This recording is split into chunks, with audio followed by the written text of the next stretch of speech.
আমার ভাইয়েরা, ডাক্তার মিজানুর রহমান আজারি ভাই দেশের রত্ন, আল্লাহু আকবার বলেন, লিল্লাহি তাকবীর। সম্মানিত ভাইয়েরা আমার, আমি যে কথা আপনাদের সামনে পরিষ্কারভাবে বলতে চাই, ডাক্তার মিজানুর রহমান আজারি ভাই বাংলাদেশে আসার পরে সর্বপ্রথম পেকুয়া কক্সবাজারে যে মাহফিল করেছিলেন, সেখানে তিনি ঐক্যের ডাক দিয়েছিলেন। কথা বলে ঠিক কিনা? তিনি বারবার বলেছিলেন আমরা ঐক্য চাই, ঐক্যবদ্ধ হতে চাই। আলহামদুলিল্লাহ, ডক্টর মিজানুর রহমান আজারি ভাইয়ের সেই বক্তব্য কালকে বাস্তবায়ন হয়েছে। চরমনায়ের আমির আর আমিরে জামাত ডক্টর শফিকুর রহমান এক জায়গায় আল্লাহু আকবার বলেন, লিল্লাহি তাকবীর। ডক্টর মিজানুর রহমান আজারি ভাই যে ঐক্যবদ্ধ হওয়ার জন্য বলেছেন, আমাদেরকে ঐক্য করতে হবে। জামাত আর চরমনাই এক জায়গায় দেখে বাতিলদের অন্তরে কম্পন সৃষ্টি হয়েছে। কথা বলেন ঠিক কিনা?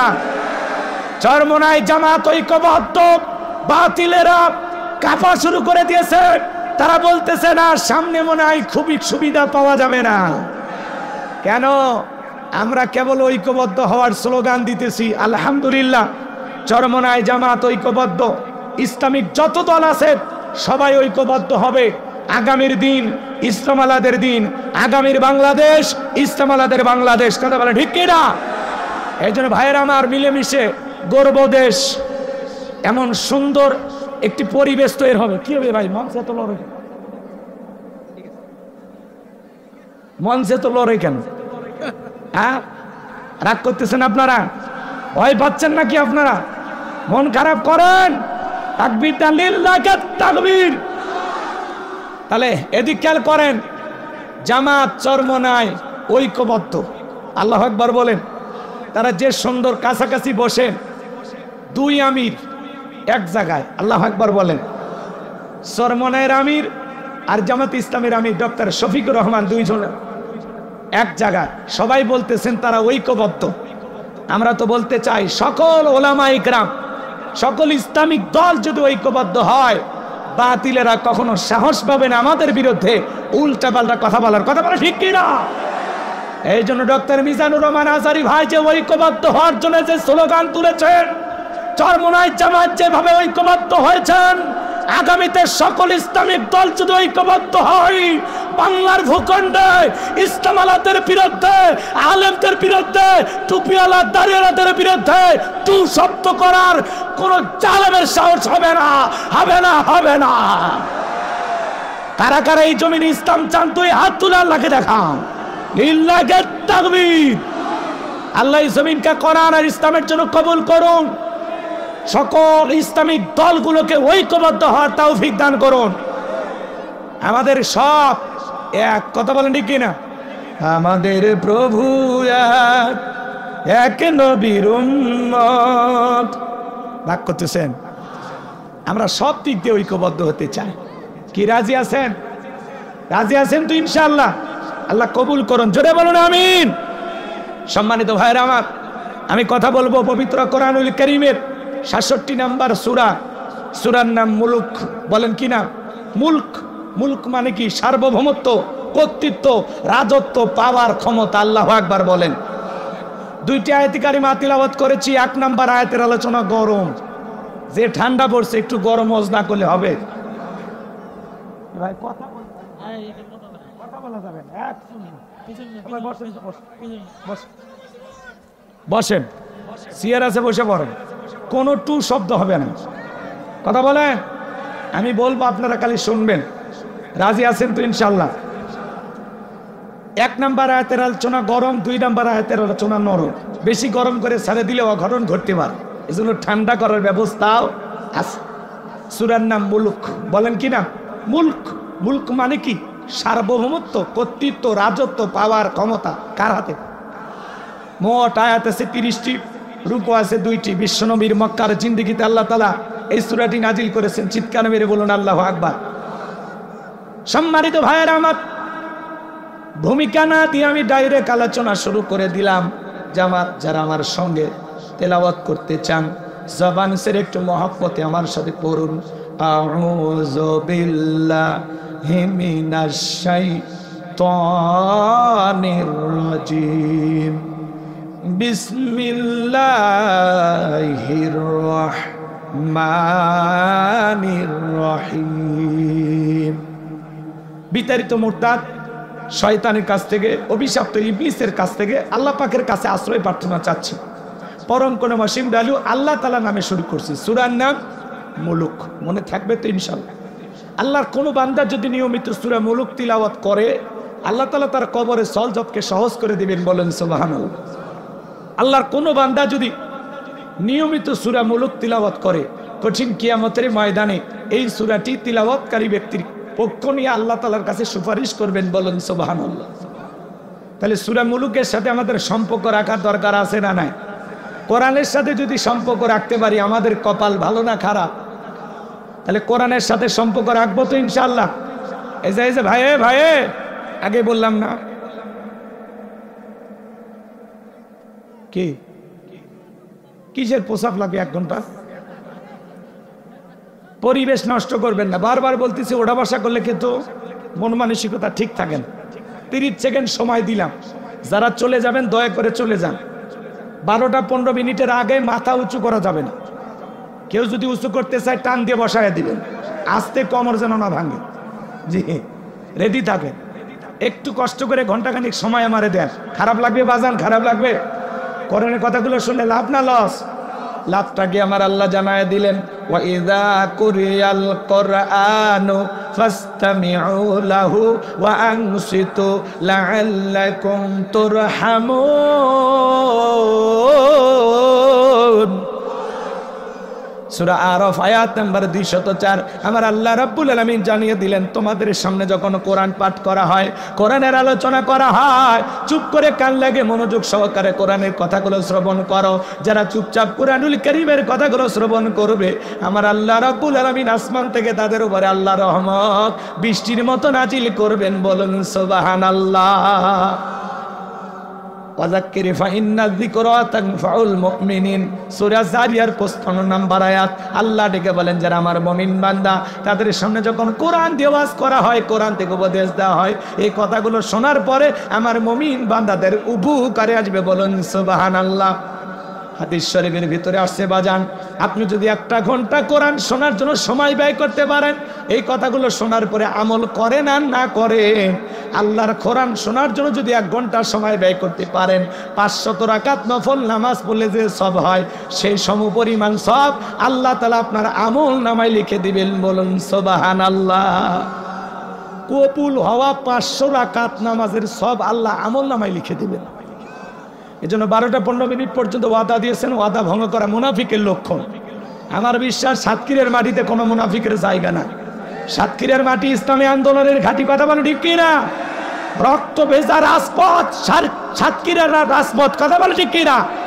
এই জমিনে অসংখ্য শহীদের রক্ত লেগে আছে। বিদায় সাতক্ষীরের মানুষ আজকের আলোচনা শুনে ভয় পাওয়ার কোনো কারণ নাই। চলুন আমরা আলোচনা শুরু করে দিলাম। কষ্ট হয়? সূরার নাম জোরে বলেন, আরেকটু জোরে বলেন। তোমরা কি যুবক? মানে সত্যি কি যুবক নাকি পরীক্ষা করে দেখবো? আমি কথা বলা লাগবে কি? বোঝো নাই? বোঝো নাই? হ্যাঁ, আমি করবো ওয়াজ, আপনারা দিবেন আওয়াজ, জবাব দিবেন ঠিক ঠিক। আলোচনা হবে কমপ্লিট। শ্রোতাদের স্পিরিট, এবারে বক্তার হিট, আলোচনা হবে জায়গা মতো ফিট। আগে বলতাম কিছু আজ প্যান্ডেলে, কিছু আজ অ্যাঙ্গেলে, এখন আর অ্যাঙ্গেলে না, যা বলবো সব ডাইরেক্ট। অ্যাঙ্গেলে বলা 3 শেষ, ডাইরেক্ট বলার বাংলাদেশ। আর কি ভয় আছে? আগে ভয় করিনি, কত অ্যাঙ্গেলে মার দিছে, ওরা বুঝে ফেলে দিছে। এখন আবার কিছু লোক বুঝে ফেলে দেয় যে হুজুর মনে অ্যাঙ্গেলে আমাদেরকে ঝাড়তেছে।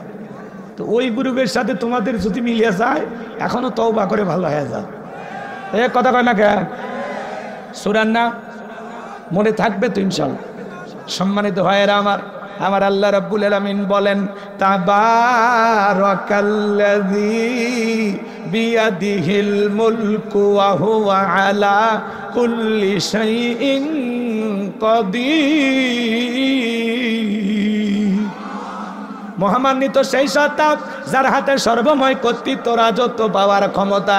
তিনি হলেন সব বিষয়ের ওপরে ক্ষমতাবান, সকল কিছুর ওপরে একমাত্র ক্ষমতাবান, সর্বশক্তিবান। তিনি কে? আল্লাহ রাব্বুল আলামিন বলেন তাবারাকাল্লাযী বিয়াদিহিল মুলক ওয়া হুয়া আলা কুল্লি শাইইন কাদির। মহামান্বিত সেই সত্তা যার হাতে সর্বময় কর্তৃত্ব রাজত্ব পাওয়ার ক্ষমতা, তিনি হলেন সব বিষয়ের উপরে ক্ষমতাবান। তাহলে সব কিছুর ক্ষমতার একমাত্র মালিককে। আসমান জমিনের একচ্ছত্র মালিকানা কার?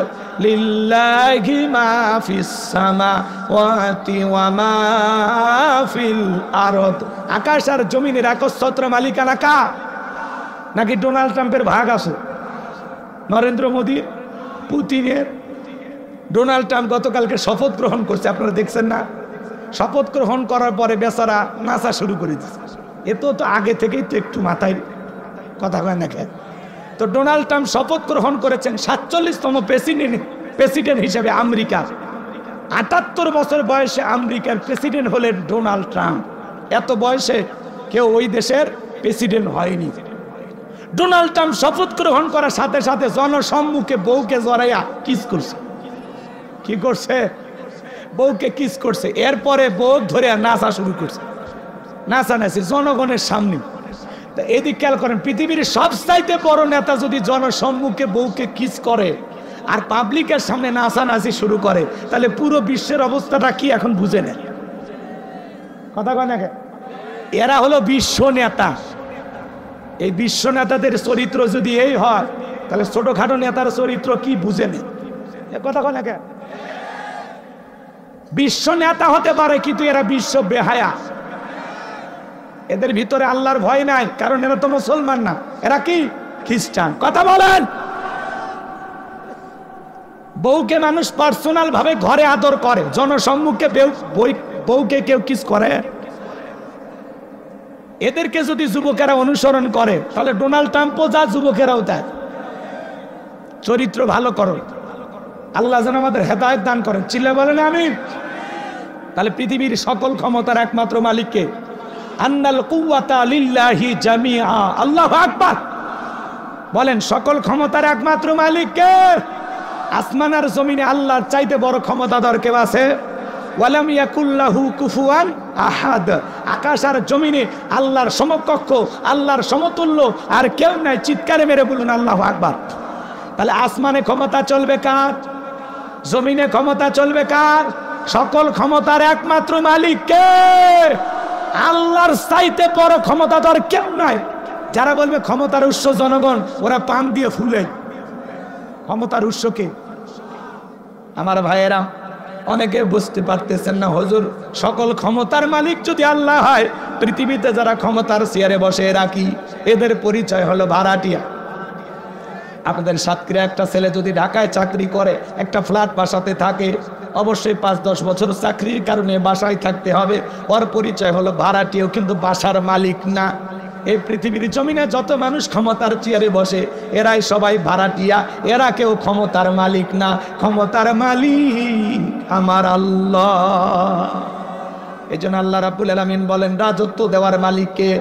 কুলিল্লাহুম্মা মালিকাল মুলকি তু'তিল মুলকা মান তাশাউ ওয়া তানজিউল মুলকা মিম্মান তাশাউ ওয়া তুইজ্জু মান তাশাউ ওয়া তুযিল্লু মান তাশাউ বিয়াদিকাল খায়র ইন্নাকা আলা কুল্লি শাইইন কাদির। সূরা আলে ইমরান আয়াত নাম্বার 26। আল্লাহ রাব্বুল আলামিন জানিয়ে দিলেন, রাজত্ব দেওয়ার মালিক আমি আল্লাহ। ক্ষমতার চেয়ারে বসানোর মালিক কে? কেউ ক্ষমতা পাইলে দি খেয়াল করেন, কেউ চেয়ারে বসলেই যে তাকে সম্মান দেওয়া হলো এমনটা নয়। ক্ষমতার সম্মান দুইটা ভিন্ন জিনিস। এই পৃথিবীর জমিনে অনেক মানুষকে আল্লাহ ক্ষমতার চেয়ারে বসাইয়াও বাড়াবাড়ি করার কারণে জুতার বাড়ি খাওয়া ক্ষমতার চেয়ার থেকে নামাইছে। শ্রীলঙ্কার দিকে তাকায় দেখলেন না? জনগণের উপরে জুলুম করার কারণে জনগণ অতিষ্ঠ হয়ে নেতাকে বাগি পাইয়া কাপড় খুলে ক্ষমতার চেয়ার থেকে নামাইছে। ভাগ্যিস ভালো সেদিন হাফ প্যান্ট পরা ছিল। এজন্য বাড়াবাড়ি করতে নাই। ক্ষমতা আল্লাহর দেয়া নিয়ামত, জনগণের দেয়া আমানত। নিয়ামত পেয়ে যারা শুকরিয়া আদায় করে আর জনগণের আমানতের দায়িত্ব সঠিকভাবে পালন করে, জনগণের আমানত হক সঠিকভাবে আদায় করে, ইতিহাসের সোনালী পাতায় তাদের নাম লেখা থাকে। ক্ষমতা পাইলেই লাভ দেওয়া যাবে না। এই দুনিয়ার জমিনে যারা ক্ষমতা পাওয়ার পরে ন্যায় বিচার কায়েম করে, আল্লাহর বিধানকে প্রতিষ্ঠিত করে, মানবতার কল্যাণে, ইসলামের কল্যাণে কাজ করে, মানুষ তাদেরকে সম্মান দেয়, সম্মানের সহিত তাদের নাম উচ্চারণ করে। কিন্তু যারা ক্ষমতাকে বাপদাদার পৈতৃক সম্পত্তি মনে করে, যা ইচ্ছা তাই করে, ক্ষমতায় টিকে থাকার জন্য হাজার হাজার মানুষের রক্ত নিয়ে খেলা করে, জুলুম করে, অত্যাচার করে, নিরপরাধ মানুষকে পাখির মতো হত্যা করে বিদায় করে, ওই সমস্ত জালেমদেরকে ক্ষমতার চেয়ার থেকে নামায়া দেন তিনি কে? ইতিহাসের কালো পাতায় তাদের নাম লেখা থাকে। মানুষ ঘৃণা নিয়ে তাদের নাম উচ্চারণ করে। কথা বলেন না কেন? আমার ভাইয়েরা মন খারাপ করবেন না। তাহলে বলেন তো বাজান, ক্ষমতার চেয়ারে বসানোর মালিক কে? কেড়ে নেবার মালিক কে? অত ইজ্জু মান তাশা ওয়া তুযিল্লু মান তাশা, সম্মান দেওয়ার মালিক কে? লাঞ্ছিত করার মালিক কে? বিয়াদিকাল খায়র, সকল কল্যাণের চাবিকাঠি আমার আল্লাহর হাতে। ইন্নাকা আলা কুল্লি শাইইন কাদির, তিনি হলেন সব বিষয়ের উপরে ক্ষমতাবান। সুবহানাল্লাহ বলবেন না? আল্লাহ যে সবচাইতে বড় ক্ষমতাধর, এটা জানার পরে গোলাম হিসাবে আমরা খুশি না বেজা? আমরা এমন এক মালিকের গোলামি করি যেই মালিক হলো সবার উপরে ক্ষমতাবান, তার চাইতে বড় আর কেউ নাই। তাহলে চিৎকার মেরে বলেন, ক্ষমতার একমাত্র মালিক। আর একটু জোরে বলেন আল্লাহু আকবার। এইবার শোনেন, পুরো পৃথিবীর ক্ষমতা আল্লাহ 4 জন মানুষকে দিয়েছিল। জোরে বলেন কয়জন? আরো জোরে। এ জোরে হলো না, একটু জোরে বলবেন, মিছিল করার অভ্যাস করেন। ইকো একটু কমাইতে বলছি না ভাই, কমে না তো,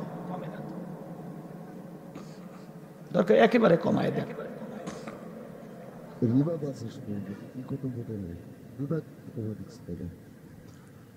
রাগ করেন নাকি আপনারা?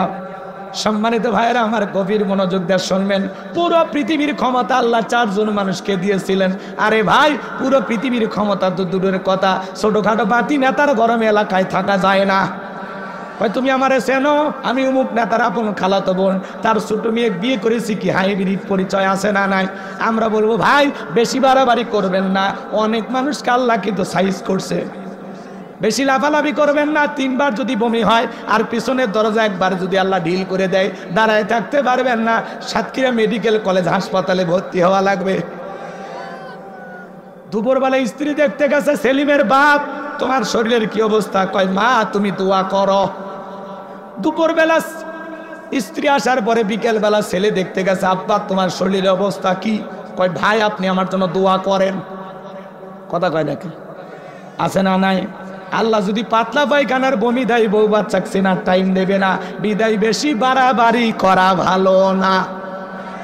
গভীর মনোযোগ দিয়ে শোনেন। বিশ্ব নবীর জামার একটা পাতি নেতা ছিল, এর নাম ছিল মহাবীর আমর। এ ছিল গ্রতীয় লিডার, ছোটখাটো দলপতি। বিশ্ব নবী যখন হিজরত করে মদিনায় চলে গেছেন, নবী আমার মদিনায় গিয়ে কালেমার দাওয়াত দেয়, ইসলামের প্রচার করে। মক্কার কাফিরদেরকে নিয়ে বিশ্ব নবীর কোনো মাথা ব্যথা নাই, কিন্তু মক্কার কাফেরদের ঘুম হারাম। না জানি ভাতিজা মোহাম্মদ মদিনায় যায় কি করতেছে, এই টেনশনে এরা ঘুমাইতে পারে না। এদের মধ্যে একজন অন্যতম ছিল, নাম হলো মহাবীর আমর। প্রতিমার সামনে দাঁড়াইয়া লাথুজ্জা, দেবদেবী, সরস্বতী, রাধা কৃষ্ণ, ভগবতী, এগুলো প্রতিমার সামনে দাঁড়াইয়া বলতেছে, যতক্ষণ আব্দুল্লাহর বেটা মোহাম্মদ সাল্লাল্লাহু আলাইহি সাল্লামের দেহ থেকে কাল্লা না ফেলাইতে পারবো, ততক্ষণ পর্যন্ত আমি 1 ফোঁটা পানিও পান করব না। জোরে কন্যা উযুবিল্লাহ। আমার নবী কর পাকা দানে মই দিয়েছে। কথা বল, ওর বাড়িতে চুরি ছিনতাই করতে গেছে। আপনার আমার নবীর কি কোনো অপরাধ আছে? নবী আমার কালিমার দাওয়াত দেয়, ইসলামের প্রচার করে, কাফের বেঈমান এটাই সহ্য করতে পারে না। এই জন্য নবীর বিরুদ্ধে তারা গভীর ষড়যন্ত্র করলো। কথা বলেন ঠিক কি না?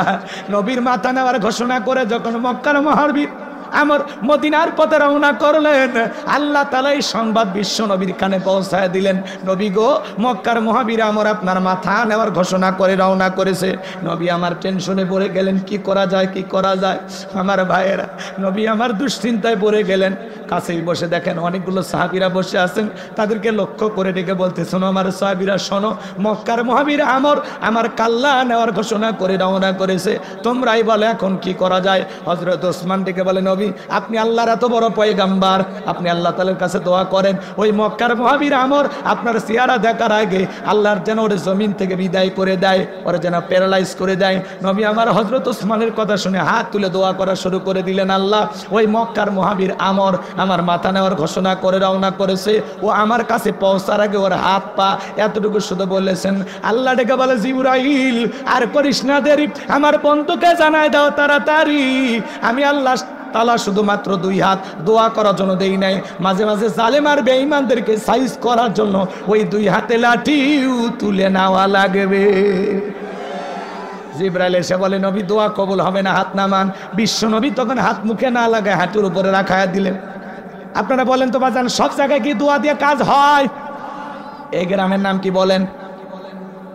কথা কুমিরা। মনে করেন উদাহরণ দিতেছে, এক্সাম্পল, কথা বোঝানোর জন্য, ভুল বুঝবেন না। মনে করেন এই গ্রামে প্রতিদিন চুরি হইতেছে, গরু ছাগল চুরি হয়, টাকা পয়সা চুরি হয়, গহনা গাড়ি চুরি হয়, এমনকি সুন্দরী বউটা পর্যন্ত চুরি হয়। চুরির অত্যাচারে গ্রামে থাকা যায় না। কুমিরা বাজার থেকে একজন 10 কেজি জিলাপি নিয়ে যায়, ইমাম সাহেবের হাতে দিয়ে বলে, হুজুর একটু দোয়া করেন, চোরের হাত থেকে আল্লাহ যেন এই গ্রামবাসীকে হেফাজত করে। হুজুর এইবার জিলাপি পাইয়া চুরি বন্ধ হওয়ার জন্য আল্লাহ তাআলার কাছে হাত তুলে দোয়া করা শুরু করে দিল। রাগ করেন নাকি?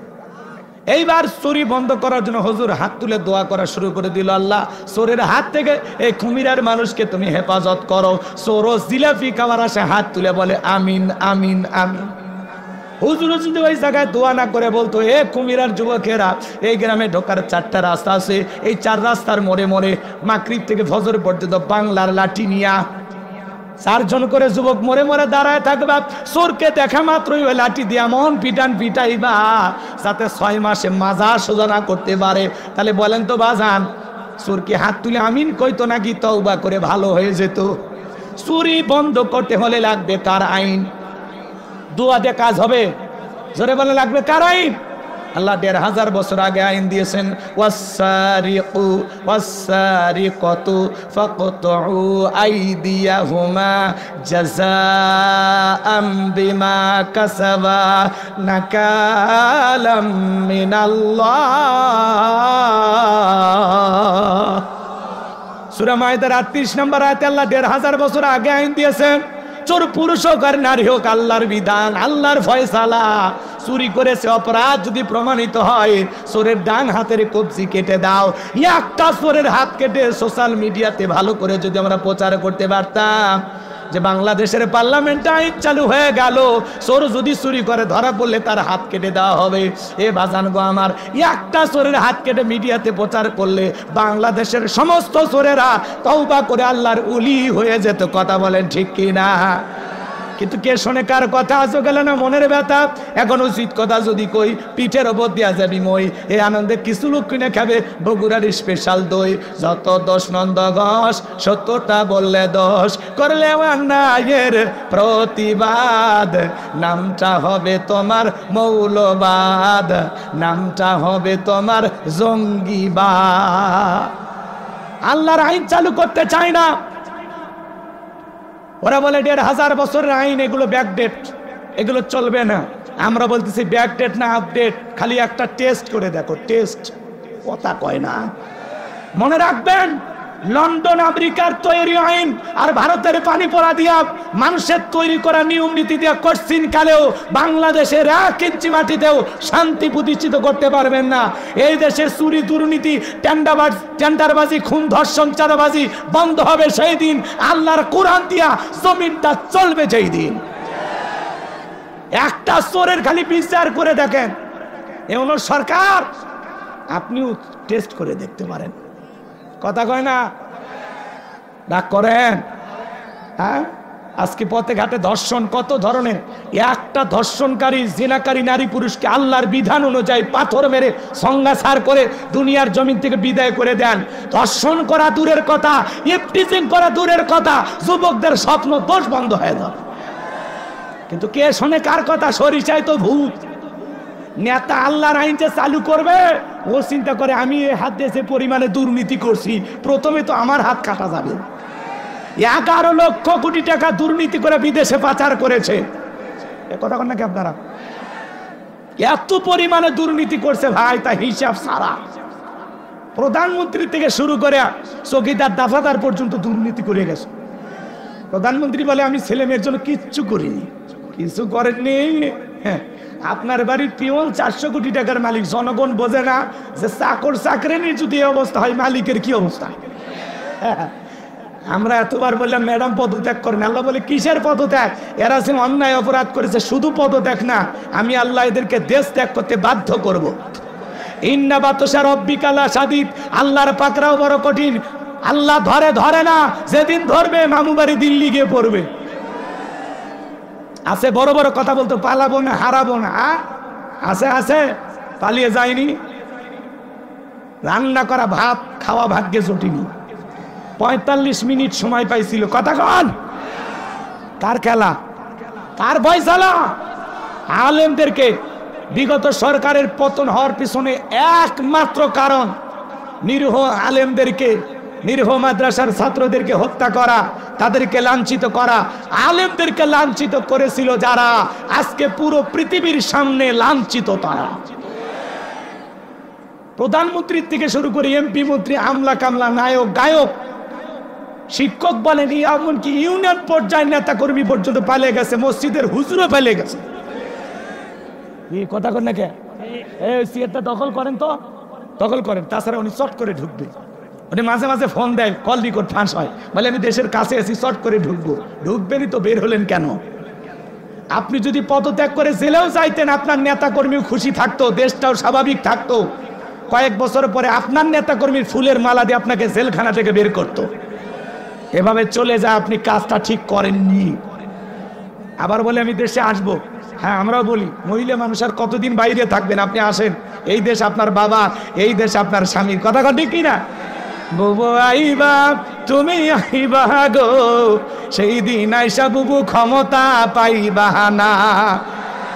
বুবু আইবা, তুমি আইবা গো, সেই দিন আইসা বুবু ক্ষমতা পাইবা না। খোঁজ নাই বুবু কাদের কাকার, অবস্থা খারাপ দরবেশ বাবার, আও নাঙ্কেল এখন সামনেও আসে না। খোঁজ নাই বুবু কাদের কাকার, অবস্থা খারাপ দরবেশ বাবার, আও নাঙ্কেল এখন সামনেও আসে না। নেতা কর্মী সব জেলের ভিতর, আমি আসি ডরের ওপর, কখন জানি আসে গ্রেপ্তারি পরোয়ানা। বুবু আইবা, তুমি আইবা গো, সেই দিন আইসা বুবু চিয়ার পাইবা না। ক্ষমতার চেয়ার থেকে নামা সহজ, কিন্তু ওই চেয়ারে ওটা কঠিন। আর আমরা আগামীতে সিদ্ধান্ত নেব, আর যাই হোক কোন নারীকে এই দেশের প্রধানমন্ত্রী বানাবো না। আগামীতে এই দেশের পুরুষ প্রধানমন্ত্রী কারা কারা আছেন, হাত তুলে দেখা। লিল্লাহি তাকবীর, হাত নামান। নারীদের দেখার দিন শেষ, আগামীতে পুরুষের বাংলাদেশ। মেয়ে মানুষের রাগ বেশি, জেদ বেশি, অভিমান বেশি, জানেন না? স্বামীর সাথে ঝগড়া লেগে দেখেন না কিভাবে হাড়ি বাতিল ভাঙে ফেলে দেয়, স্বামী তুলে আসার মারে। এই জন্য মেয়ে মানুষ একবার শান্তির জায়গা পেলে জীবন চলে যাবে, জায়গা ছাড়বি না। 16 বছর লাগছে ছাড়তে। আমরা 16 বছরে কথা বলতে পারিনি, ঘর জামাইয়ের মতো ছিলাম। এই জন্য ভাই, যেই দলেরই হোক একটা পুরুষ চাই গো। কথা কন। এই যে বাংলাদেশে বিপদে পড়েছিল মানুষ, যেরকম বিপদে পড়লে দোয়া ইউনুস পড়ে, লা ইলাহা ইল্লা আনতা সুবহানাকা ইন্নী কুনতু মিনাজ জালিমিন। বাংলাদেশ বিপদে পড়েছিল, ইউনুস সাহেব এসে হাল ধরছে। আমরা বলতেছি আগামীতে এরকম একটা পুরুষ দরকার। ঠিক আছে না? হ্যাঁ, চলেন, বুঝে শুনে কাজ করা লাগবে বাজান। সামনের দিকে যাই, মনের মধ্যে অনেক দুঃখ জমা আছে।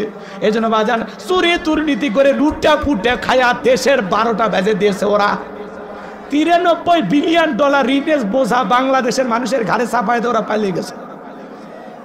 কি কথা ভেজাল আছে? আমার কথা শুনে কি আপনারা রাগ করেন? আমার ভাইলা, তাহলে চুরি বন্ধ করতে হলে লাগবে কার আইন? আরো জোরে বলেন। আল্লাহর আইনে একবার চালু করে দেন। দেন না ভাই, দেখেন চুরি বন্ধ হবে না মানে? আজকে চোর সিসি ক্যামেরা লাগানো আছে, তারপরে চুরি কর পারলে, তখন ও সিসি ক্যামেরা ভিডিও হচ্ছে, ওই সিসি ক্যামেরাও চুরি করে নিয়ে চুরি বন্ধ হচ্ছে না। মসজিদের জুতার থেকে শুরু করে সব চুরি হয়। কি চুরি হয়নি কোন? আপনার বইয়ের 3 পিস বাইরে রাখেন তো, ওটা চুরি হয়। মসজিদের বাইরে আমারই 3 জোড়া জুতে চুরি হয়েছে আজ পর্যন্ত। চিন্তা করেন, আজ পর্যন্ত আমরা জুতে চুরি বন্ধ করতে পারি। আর রাষ্ট্রের এত বড় বড় খাদে খালি চুরি আর দুর্নীতি, চুরি আর দুর্নীতি। কিসের পুকুর চুরি, ওরা সাগর চুরি করে খায় ফেলে দিচ্ছে, জনগণ টেরি পায়নি। কথা বল। তাহলে এই জমিন আল্লাহর আইন চালু হওয়ার দরকার আছে না নাই? আল্লাহ এই জমিনকে কোরআন আর ইসলামের জন্য কবুল করুন, ছিল বলুন আমিন। সবকিছু দেখা শেষ, আগামীতে কোরআনের বাংলাদেশ আল্লাহ যেন কবুল করেন, জোরে বলেন আমিন। সম্মানিত ভাইয়েরা আমার, নবী আমার টেনশনে পড়ে গেলেন। জিবরাইল এসে বলে, নবী দোয়া কবুল হবে না। নবী তখন হাত মুখে না লাগায় হাঁটুর উপরে রাখা দিলেন। আমরা অনেকে মুনাজাত করি, অনেকে দোয়া করে এরকম দড়ি পাকায়। আগেকার দাদারা এরকম পাটের দড়ি পাকাইতো, কথা কয় না, কথা কয় না। অনেকে দোয়া করে আর পেশার মাপে, আছে না? অনেকে চুপচাপ হাত এরকম ধরে থাকে, কেউ আবার হাতই তোলে না। হুজুর যখন মুনাজাত শেষ করে বলে আমিন, তখন বলে আমিন, হুজুর আজকের মুনাজাত সেই হয়েছে। এরকম চালাক আছে না না? আমার ভাইয়েরা, জিবরাইল এসে বলে, নবী দোয়া কবুল হবে না। সাহাবা ইকরামদের মধ্যে ঘোষণা করেন, আপনার সাহাবীদের মধ্যে এমন কেউ কে আছে যে মক্কার মহাবীর আমরের মোকাবেলা করবে? নবী আমার এই কথা শোনার পরে সাহাবা ইকরামকে ডেকে বলেন, ও আমার সাহাবীরা, তোমাদের মধ্যে এমন কেউ কে আছো যে মক্কার মহাবীর আমরের মোকাবেলা করবা? নবীর কোন সাহাবী দাঁড়ায় না, হযরত আলী দাঁড়িয়ে গেলেন। বলুন আল্লাহু আকবার। নবী তখন ডেকে বলে, আলী তুমি না বুঝে কেন দাঁড়াইছো? তুমি কি জানো এই মক্কার মহাবীর আমর এক বেলা খাবার খায় 21 কেজি, 3.5 মণ ওজনের তরবারি নিয়ে যুদ্ধ করে। এত বড় বীরের সামনে তুমি কেমনে যাবে? বসে পড়ো। হযরত আলী বসে বললেন। নবীজি দ্বিতীয়বার বললেন, আবার হযরত আলী দাঁড়িয়ে গেছেন। নবীজি তৃতীয়বার যখন বললেন, আবারও হযরত আলী দাঁড়িয়ে গেছেন। নবী তখন 2টা হাত বাড়া বলে, আলী রে আয় আয় আমার বুকের ভিতরে আয়। এই কথা বলে বিশ্ব নবী হযরত আলীকে বুকের সঙ্গে জড়ায় নিলেন। আর দেখে বলে, আলী এত বড় সামনে যাইতে চাস, তোর জানি কি মায়া দয়া নাই? হযরত আলী বলতেছে, নবী গো, আমার ভিতরের ঈমান বলতেছে ওই আমর আপনার চেহারা দেখায় আগে ওরে আমি জমিন থেকে বিদায় করে দেব। বলুন আল্লাহু আকবার। নবী আমার ডেকে বলে, আলী রে খালি হাতে দোয়া করে লাভ হবে না। ওসমান তোমার বাড়িতে কি তরবারি আছে? হযরত ওসমান ডেকে বলে, নবী আমার বাড়িতে তরবারি আছে 27 ইঞ্চি লম্বা। নবী আমার ডেকে বলে, যাও তরবারিটা নিয়ে আসো। হযরত ওসমান রাদিয়াল্লাহু তরবারি আনে দিলেন। তরবারি নিয়ে আসার পরে হযরত আলী তরবারি পায়ে মারছে দৌড়, দৌড়াইতে দৌড়াইতে আমরের মুখোমুখি হয়ে গেছে। যখন এইবার আমর ডেকে বলে, কি রে পিচ্চি আলী, তুই কেন আমার সামনে? হযরত আলী বলতেছে, পিচ্চি না কি পরে বুঝাই। আল্লাহু আকবার বলেন। কথা আছে ছোট মরিচের ঝাল বেশি। এইবার হযরত আলী দাগ টানতেছেন। দাগ টানা বোঝেন তো বাজান? একটা দোয়া পরে দাগ টানতেছেন। এই দোয়া পরে বাড়ির চতুর্দিকে ফু দিতে পারলে বড় বড় দুর্ঘটনার হাত থেকে আল্লাহ আপনার পরিবারকে হেফাজত করবেন। বলেন আল্লাহু আকবার। হযরত আলী বা দাগ টানতেছেন। দাগ টানা বোঝেন না? দাগটা টানার পরে তরবারিটা উঁচু করে বলতেছে, এই কাফেরের বেটা আমর, তোদের সাহস থাকে দাগটা পার হইয়া নবীজির কাল্লা নিতে যায়? আয় আয়, খেলা হবে, আয়। আল্লাহু আকবার বলেন। হযরত আলী যে কায়দায় ধমক দিয়েছে, ওর ভিতরে 19-20 শুরু হয়ে গেছে। কথা কর, ওর ভিতরে কম্পন সৃষ্টি হয়ে গেছে। বাড়িতে ঢুকছে চোর, বাড়িওয়ালা ল্যাংরা, 2টা পাই নাই, কিন্তু টের পায়ে যদি খালি মুখটা দিয়ে আওয়াজ দেয়, কে রে? চোর থাকবি না, ভাগে দৌড় মারবি।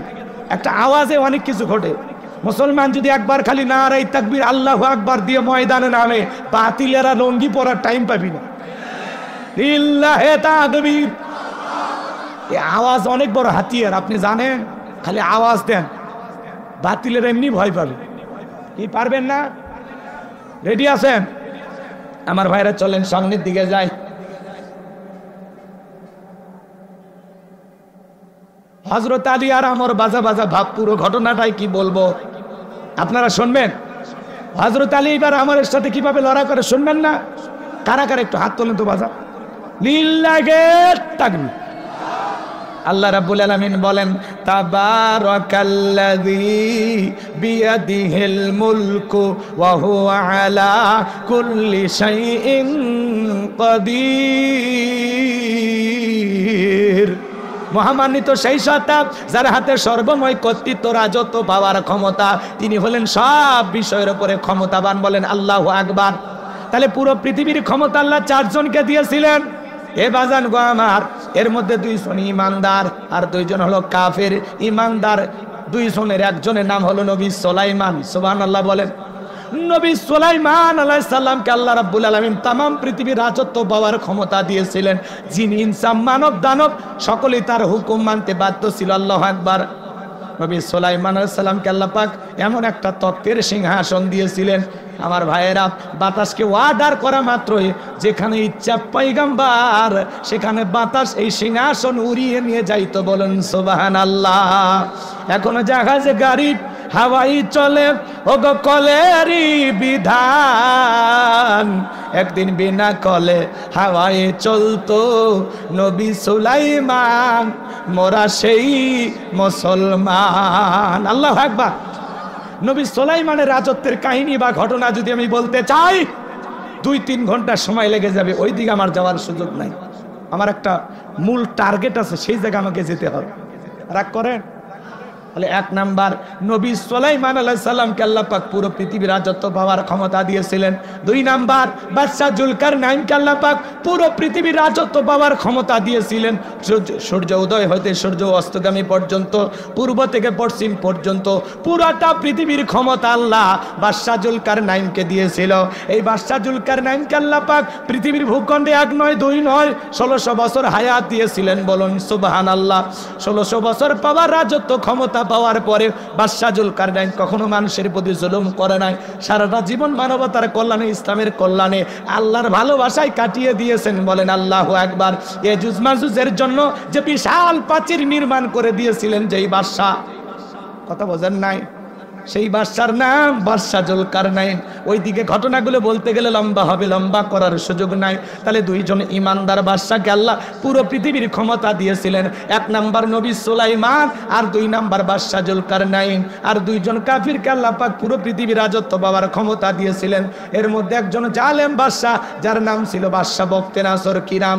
এই বাদশা বখতে নাসরের জামানায় আল্লাহ পাক তার একজন পয়গম্বর পাঠিয়েছিলেন। সেই নবীর নাম হলো দানিয়াল।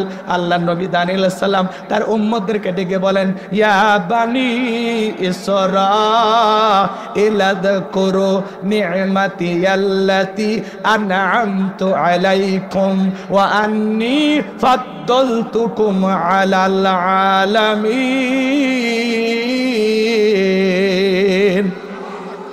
আল্লাহ নবী দানিয়াল আলাইহিস সালাম ডেকে বলে, ও বনি ইসরাঈল উম্মতেরা, দাম্ভিকতা করো না, অহংকার করো না। তোমাদের বাপ দাদা কৃতদাস ছিল, মানুষের বাড়িতে গোলামের কাজ করতো, দাসত্বের জিন্দেগি ছিল। সেই দাসত্বের জিন্দেগি থেকে আল্লাহ তাআলা তোমাদেরকে মুক্ত করেছেন, স্বাধীন করেছেন। বিদায় আল্লাহ তাআলার কৃতজ্ঞতা আদায় করো, আল্লাহ তাআলার নিয়ামতের শুকরিয়া আদায় করো। তিনি তো প্রশংসার একমাত্র মালিক। এখনো সময় আছে, তোমরা পরিবর্তন হয়ে যাও। গাছের পূজা করো না, মাছের পূজা করো না, চন্দ্রের পূজা করো না, সূর্যের পূজা করো না, একমাত্র আল্লাহর ইবাদত করো। পয়গম্বর তাদেরকে দিনে দাওয়াত দেয়, রাতে দাওয়াত দেয়, সকালে দাওয়াত দেয়, বিকেলে দাওয়াত দেয়। পয়গম্বরের দাওয়াত শুনে ডেকে বলে, পয়গম্বর পুরান দিনের গল্প শোনায় লাভ নাই। বাপ দাদা কি করেছিল আমরা জানতে চাই না। আমরা তো এখন চাকর না, আমরা তো মুক্ত স্বাধীন। আমাদের টাকা পয়সা, গাড়ি বাড়ি, আমোদ প্রমোদ, সুখ বিলাসিতার কোনো কিছুর অভাব নাই। বিদায় আল্লাহর ইবাদত করার সময় নাই। আল্লাহ নবী দানিয়াল আলাইহিস সালাম সুন্দর করে দাওয়াত দেন। কোনো মতেই যখন তারা দাওয়াত গ্রহণ করে না, লম্বা ইতিহাস, লম্বা ঘটনা সংক্ষিপ্ত করে বলে দিয়ে যায়। আল্লাহ নবী দানিয়াল তখন ডেকে বলে, আমার বনি ইসরাঈল উম্মতেরা শোনো, কোন জাতির মানুষ যদি দাম্ভিকতা করে, অহংকার করে, আল্লাহ তাআলা তখন ওই কওমের উপরে, ওই জাতির উপরে 2 ধরনের আযাব আর গজব পাঠায়। 1 নাম্বার হলো আসমান জমিনের গজব দিয়ে, আযাব দিয়ে আল্লাহ ওদেরকে ধ্বংস করে দেয়। আর না হয় তাদের ভাগ্যে জালেম শাসক পাঠায়া দেয়। দেশের এদিক খেয়াল করে, দেশের জনগণ হবে যেমন, নেতাও হবে তেমন। আপনি যতদিন ভালো না হতে পারবেন ততদিন ভালো নেতা আশা করে কোনো লাভ নাই। কথা কন। আপনি 1 নাম্বার নেতা 1 নাম্বার, আপনি 2 নাম্বার নেতাও 2 নাম্বার। আপনি সিটার নেতা হবে বিশ্ব সিটার। সামনে যাই, দেখেন আজ কি হয়। কি কুয়াশায় কিছু দেখা যাচ্ছে না? ভয় পাচ্ছেন নাকি? আজকে তো অন্যরকম একটা মাহফিল। এর মধ্যে অনেকে আবার ওঠা বসাও করতে পারে, দেখা যায় না।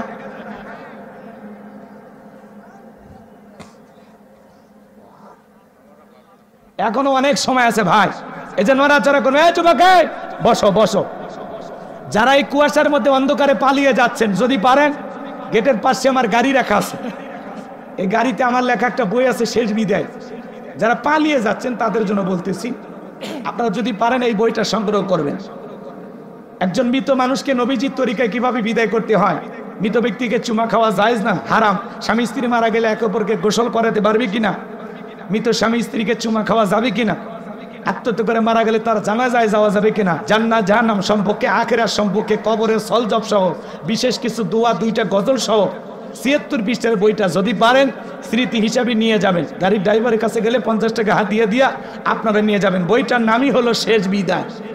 নবীজির তরিকা একজন মানুষকে কিভাবে বিদায় করা যায়, পারবেন তো ইনশাল্লাহ নিতে? প্রত্যেকটা কথার দলিল দিয়ে আছে, নিয়ে যাবেন ইনশাল্লাহ।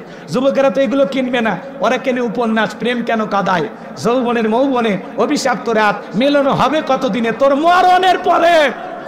এগুলো আজে বাজে উপন্যাস কিনলে চরিত্র ধ্বংস হয়ে যাবে। কথা বলে ঠিক কিনা? হ্যাঁ, যারা যাচ্ছে তারা নিয়ে যাবে। মুনাজাতের পরে আপনারা পাবেন। বসেন, এখন না, আমি অন্ধকার পরিবর্তন হয়ে যায়, আমাদের বোতল খাওয়া হবে না, দুর্নীতি করা হবে না। এই জন্য ইসলাম প্রতিষ্ঠিত হলে আমাদের ক্ষমতার চেয়ারে বসার স্বপ্ন টিকে থাকবে না। এই জন্য পরিকল্পিতভাবে ময়না পাখিকে খাঁচায় বন্দি করে রেখেছিল, আর ভারতের ইশারায় আল্লামা সাঈদীকে বিদায় করে দিয়েছে। আল্লামা সাঈদী কেমন মানুষ ছিলেন, 50টা বছর দাওয়াত দিয়েছেন। তিনি যাওয়ার বেলা আসলেন আর আমাদেরকে কাঁদিয়ে গেলেন। আল্লামা সাঈদী হুজুর আমিরে জামাত তার স্মৃতিচারণ করতে গিয়ে তিনি বলেছেন যে আল্লামা সাঈদী হুজুরের সাথে বারবার যখন দেখা হইতো আমাকে বুকে জড়ায় ধরতেন আর বলতেন, ডক্টর শফিকুর রহমান ভাই, আমার জীবনের 2টা আশা, আমি যদি জীবনে কোনোদিন জেলখানা থেকে আল্লাহ মুক্ত করে, আমি যেন আরেকটা বার আমার বাংলাদেশের মুসলমান ভাইদের সামনে কোরআনের একটি আয়াতের তাফসীর করে শোনাইতে পারি। এটা আমার জীবনের শেষ চাওয়া, আমি যেন একবার আমার দেশের মুসলমান ভাইদেরকে কোরআনের একটি আয়াতের আলোচনা শোনাইতে পারি। আল্লাহু আকবার বলেন। আর বলেন, আমার 2 নাম্বার স্বপ্ন, আল্লাহ যদি আমাকে জেলখানা থেকে বের করে দেয়, আমি আল্লাহর ঘরে খানাই কাবাইকে সিজদায় লুটিয়ে পড়ে আল্লাহর শুকরিয়া আদায় করব। কিন্তু আল্লাহর প্রিয় গোলামদের আশা আল্লাহ সব পূরণ করে না, কিছু কিছু আশা আল্লাহ রিজার্ভে রেখে দেয়। আল্লাহ যেন চাইতে উত্তম পুরস্কার কোরআনের পাকে আল্লামা সাঈদী হুজুরকে আল্লাহ দান করেন। জোরে বলেন আমিন। আল্লাহ যেন তার গোলামকে জান্নাতের উচ্চ মাকাম দান করেন, তার কবরটা জান্নাতের বাগান বানা দেন। সিলে বলেন আমিন। আমার ভাইয়েরা, এই জন্য নাইবে রাসূলের ভূমিকা যারা পালন করবে, মাঝে মাঝে তাদেরকেও জেলখানায় বন্দি করবে। মুফতি আমির হামজা ভাই, তাকে জেলখানায় বন্দি করেছিল, সম্মান কমেছে না বেড়েছে? শাইখুল হাদিস ইবনে শাইখুল হাদিস আল্লামা মামুনুল হক, তাকে ওরা জেলখানায় বন্দি করেছিল, সম্মান কমেছে না বেড়েছে? ডক্টর মিজানুর রহমান আজারি ভাই, ওরা জুলুম করে দেশের বাইরে পাঠিয়ে দিয়েছিল, এতে তার জনপ্রিয়তা কমেছে না বেড়েছে? হেরে যাবে ওদের হিংসা, জিতে যাবে আমাদের ভালোবাসা। কোন ষড়যন্ত্র করে এদেশের শ্রেষ্ঠ সন্তান আলেমদেরকে কখনো এদেশের মানুষের মন থেকে মুছে ফেলা যাবে না। এদেশের মানুষ আলেমদেরকে কলিজা দিয়ে মহব্বত করে। কথা বলেন ঠিক কিনা? সামনের দিকে যায় আমার ভাইয়েরা। আল্লাহ নবী দানিয়েল আলাইহিস সালাম উম্মতদেরকে ডেকে বলে, কি ব্যাপার, কই গেল তোমাদের সুন্দর দিন, কই গেল আরামায়ের সুখের গল্প? ডেকে বলে, পয়গাম্বার, আপনার কথা যে দিবালোকের মতো সত্য হবে, এত তাড়াতাড়ি ভুলে যাবে আমরা বুঝতে পারি নাই। পয়গাম্বার গো, আমরা ভুল করেছি, অন্যায় অপরাধ করেছি। এখন থেকে আর গাছের পূজা, মাছের পূজা, চন্দ্রের পূজা, সূর্যের পূজা করব না। এখন থেকে একমাত্র আল্লাহর ইবাদত করব। আপনি যা বলবেন আমরা তাই শুনবো। আল্লাহ নবী দানিয়েল ডেকে বলে, শোনো, সত্যি যদি তোমরা তওবা করে ফিরে আসতে চাও, তাহলে আজকে রাত 12টার পরে আমি যখন আল্লাহ বলে ডাক দেব, আমার সঙ্গে তোমরা সবাই ঘুম থেকে জাগ্রত হয়ে আল্লাহ বলে ডাক দিবা। আল্লাহু আকবার। শুনে যান আমার ভাইয়েরা, আল্লাহ বলে ডাক দিবা। মনে রাখবা, একমাত্র আল্লাহই পারে জালেমের জেলখানা থেকে মুক্ত করার ব্যবস্থা করে দিতে। রাত 12টার পরে আল্লাহর নবী দানিয়েল আলাইহিস সালাম চিৎকার মারলেন, আল্লাহু আকবার। একটু সবাই জোরে ডাক দেন আল্লাহ, একটু ভালোবেসে ডাক দেন আল্লাহ। পয়গাম্বার যখন আল্লাহ আল্লাহ বলে ডাক দিয়েছে, পয়গাম্বারের 70,000 উম্মত ঘুম থেকে জাগ্রত হয়ে তারাও চিৎকার মেরে আল্লাহু আকবার বলে ডাক দিয়েছেন। এইবার পয়গাম্বার তাদেরকে নিয়ে কাকুতি মিনতি সহকারে সিজদায় লুটিয়ে পড়ে আল্লাহ তাআলার কাছে দোয়া করতে লাগলেন, আল্লাহ আমার উম্মতেরা ভুল করেছে, তারা নিজেদের ভুল বুঝতে পেরেছে, এখন থেকে তারা আর অন্যায় অপকর্ম করবে না, শিরিক বিদাত করবে না, একমাত্র আপনার ইবাদত করবে। আল্লাহ গো, আপনি আমার উম্মতদেরকে মাফ করে দেন, একমাত্র আপনিই পারেন জালেমের জেলখানা থেকে মুক্ত করার ব্যবস্থা করে দিতে। নবী যখন চোখের পানি ছেড়ে দিয়ে দোয়া করে, আল্লাহ ডেকে বলে, পয়গাম্বার আর কান্না করতে হবে না, আমি আল্লাহ ওয়াসিরাই বাদশা বক্তি নাসরের জেলখানা থেকে তোমাদেরকে মুক্ত করার ব্যবস্থা করে দেব ইনশাআল্লাহ। আল্লাহু আকবার বলে। আমার আল্লাহ বলেন, অবশ্যই আমি আল্লাহ তোমাদেরকে মুক্ত করার ব্যবস্থা করে দেব। আমার ভাইয়েরা, ওই রাত্রিতে আল্লাহ রাব্বুল আলামিন জালেম বাদশা বক্তি নাসরকে এমন একটা মারাত্মক স্বপ্ন দেখায় দিয়েছেন। স্বপ্ন দেখে বাদশা বক্তি নাসর ঘুম থেকে চিৎকার মেরে উঠছেন। আশেপাশের নিরাপত্তা কর্মীরা দৌড়ে আসলেন, চিৎকার মেরে ডেকে বলেন, এদিক খেয়াল কর, চিৎকার মেরে ডেকে বলেন, নেতা এত জোরে চিৎকার মারলেন, ব্যাপারটা কি?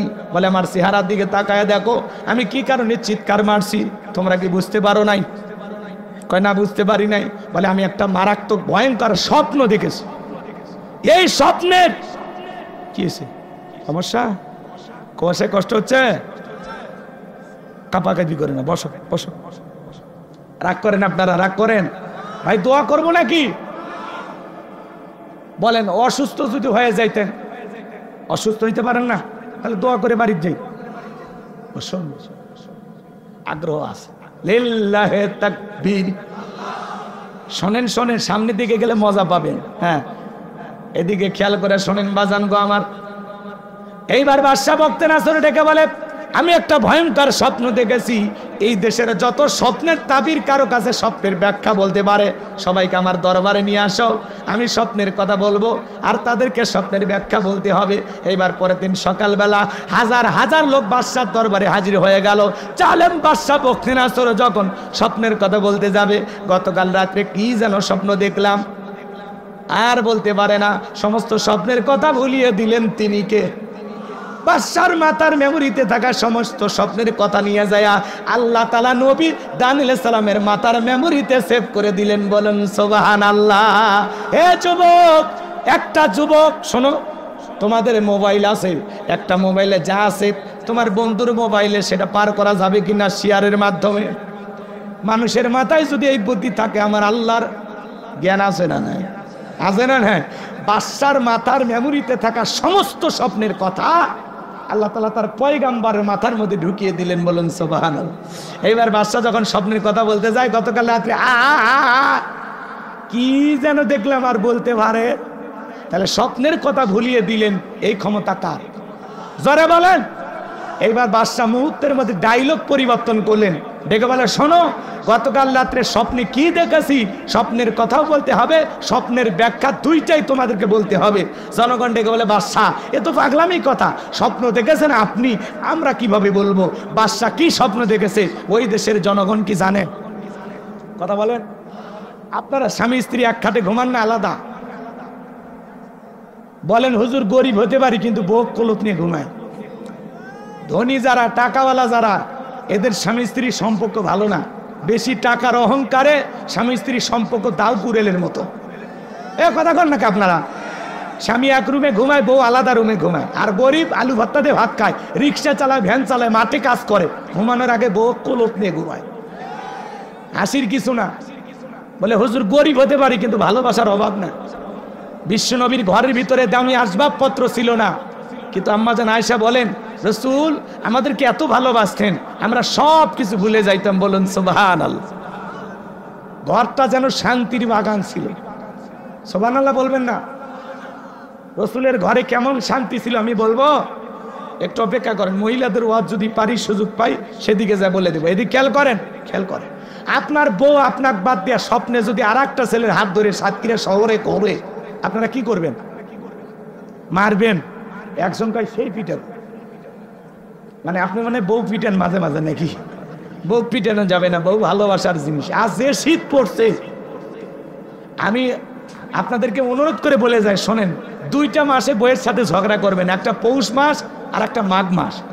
এই 2 মাসে যদি বউয়ের সাথে ঝগড়া করেন, আর যে শীত পড়ছে রাতের বেলা যদি কম্বলের ভিতর ল্যাপের ভিতরে না নেয় তো অবস্থা খুবই খারাপ, কথা কয় না?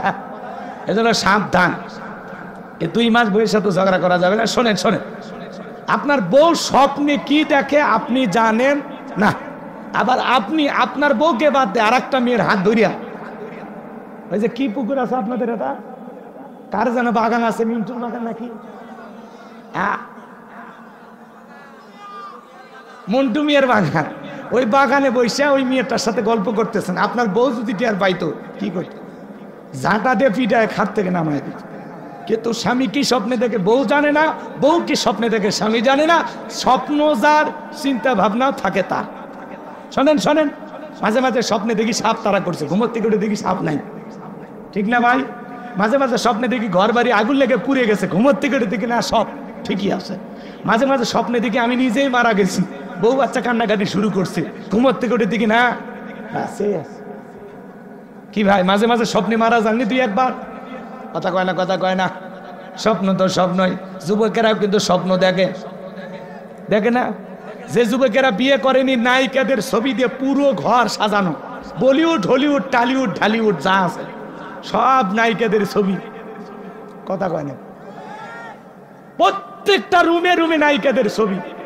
ঘুমানোর আগে একবার ছবি দেখা নফল মনে করে, নায়িকাদের চেহারার দিকে তাকানো কি মনে করে? নফল, এটা মনে করে। তাকায় থাকে আর বলে আহারে এরকম বউ যদি ভাইতাম জীবনটা ধন্য হয়ে যাইত, কথা কয় না? এক যুবক দেখলেন না, রাস্তার মধ্যে সিনেমার পোস্টার, নায়িকের ছবি আছে, এদিক ওদিক তাকায়ও নায়িকের ছবি চুমা খাচ্ছে। কি খোলা মানে এখন নায়িকের আচ্ছা, এই পাগলদেরকে বুঝাবেন কি দিয়ে? এদিক খেয়াল করেন, যুবক এইবার নায়িকের ছবি দেখে ঘুমাইছে, ঘুমের ঘরে দেখবে নায়িকের বুকের উপর। এই যে স্বপ্ন তো স্বপ্নই, কথা বলে ঠিক কিনা? এখনকার যুবকেরা আপডেট হয়ে গেছে ভাই। সেদিন এক যুবক বান্ধবীর কাছে ডাব নিয়ে যা বলতেছে, সোনা চেহারা খারাপ হয়ে গেছে, ডাবটা খাও তো, তোমার চেহারা দেখে আমার ভাল লাগে না, তুমি খাও। মেয়েটা এবার ডাবের ভিতরে পাইপ লাগায় খাইতেছে, ছেলে কিছুক্ষণ পরে এটিএমের মতো তাকায় আছে। মেয়ে বললো কি কিছু বলবা? কই একটা আপত্তি ছিল। কি আপত্তি? বলে তুমি যদি অনুমতি দাও আমি ডাবে না তোমার মুখে পাইপ লাগায় খাবো। মেয়ে বলে তোমার জন্য এটুকু তো করতেই পারি, কথা কয় না? মেয়ে খায় ডাবে পাইপ লাগায়, আর ছেলে খায় মেয়ের মুখে পাইপ লাগায়। কি জামানা, কোথাকার পানি কোথা থেকে কি হয়, এ কথা কয় না? কে কি আছে করু? বাচ্চা হারিয়ে গেছে, এলে না আমি পড়ে থাকলে হবে, ওয়াজ কখন করবো? হারিয়ে গেছে, নাম মেরাজ, পিতা তৌহিদ, গ্রাম হলো ইসলাম কাটি। ছেলেটি স্টেজের পাশেই আছে। কই বাবা, তুমি কই? তোমার যদি বাপ মাও কেউ না পাবে, ছেলে বাচ্চা না, আমি নিয়ে যাবো। কান্না করে না, শোনা আছে। যার বাচ্চা হারিয়ে গেছে মঞ্চে চলে আসেন। মেরাজ নামের একটা বাচ্চা পাওয়া গেছে, ইসলাম কাটি বাড়ি, চলে আসেন। বাচ্চারাকে কই থাকে? এর মা না বাবা কে হারাইছে, ওরে নিয়ে আসবেন আমার কাছে। বেহুশে মা বাবা বাচ্চা জন্ম দিয়ে ছাড়িয়ে রাখছে, কই গেল খবর রাখে না। হালকা দিলাম যাতে এরপরে বাচ্চা যান না হারায়। পাওয়া গেছে, ওর আব্বা আইছে। ওই ছেলে কার সাথে আসছে শোনেন,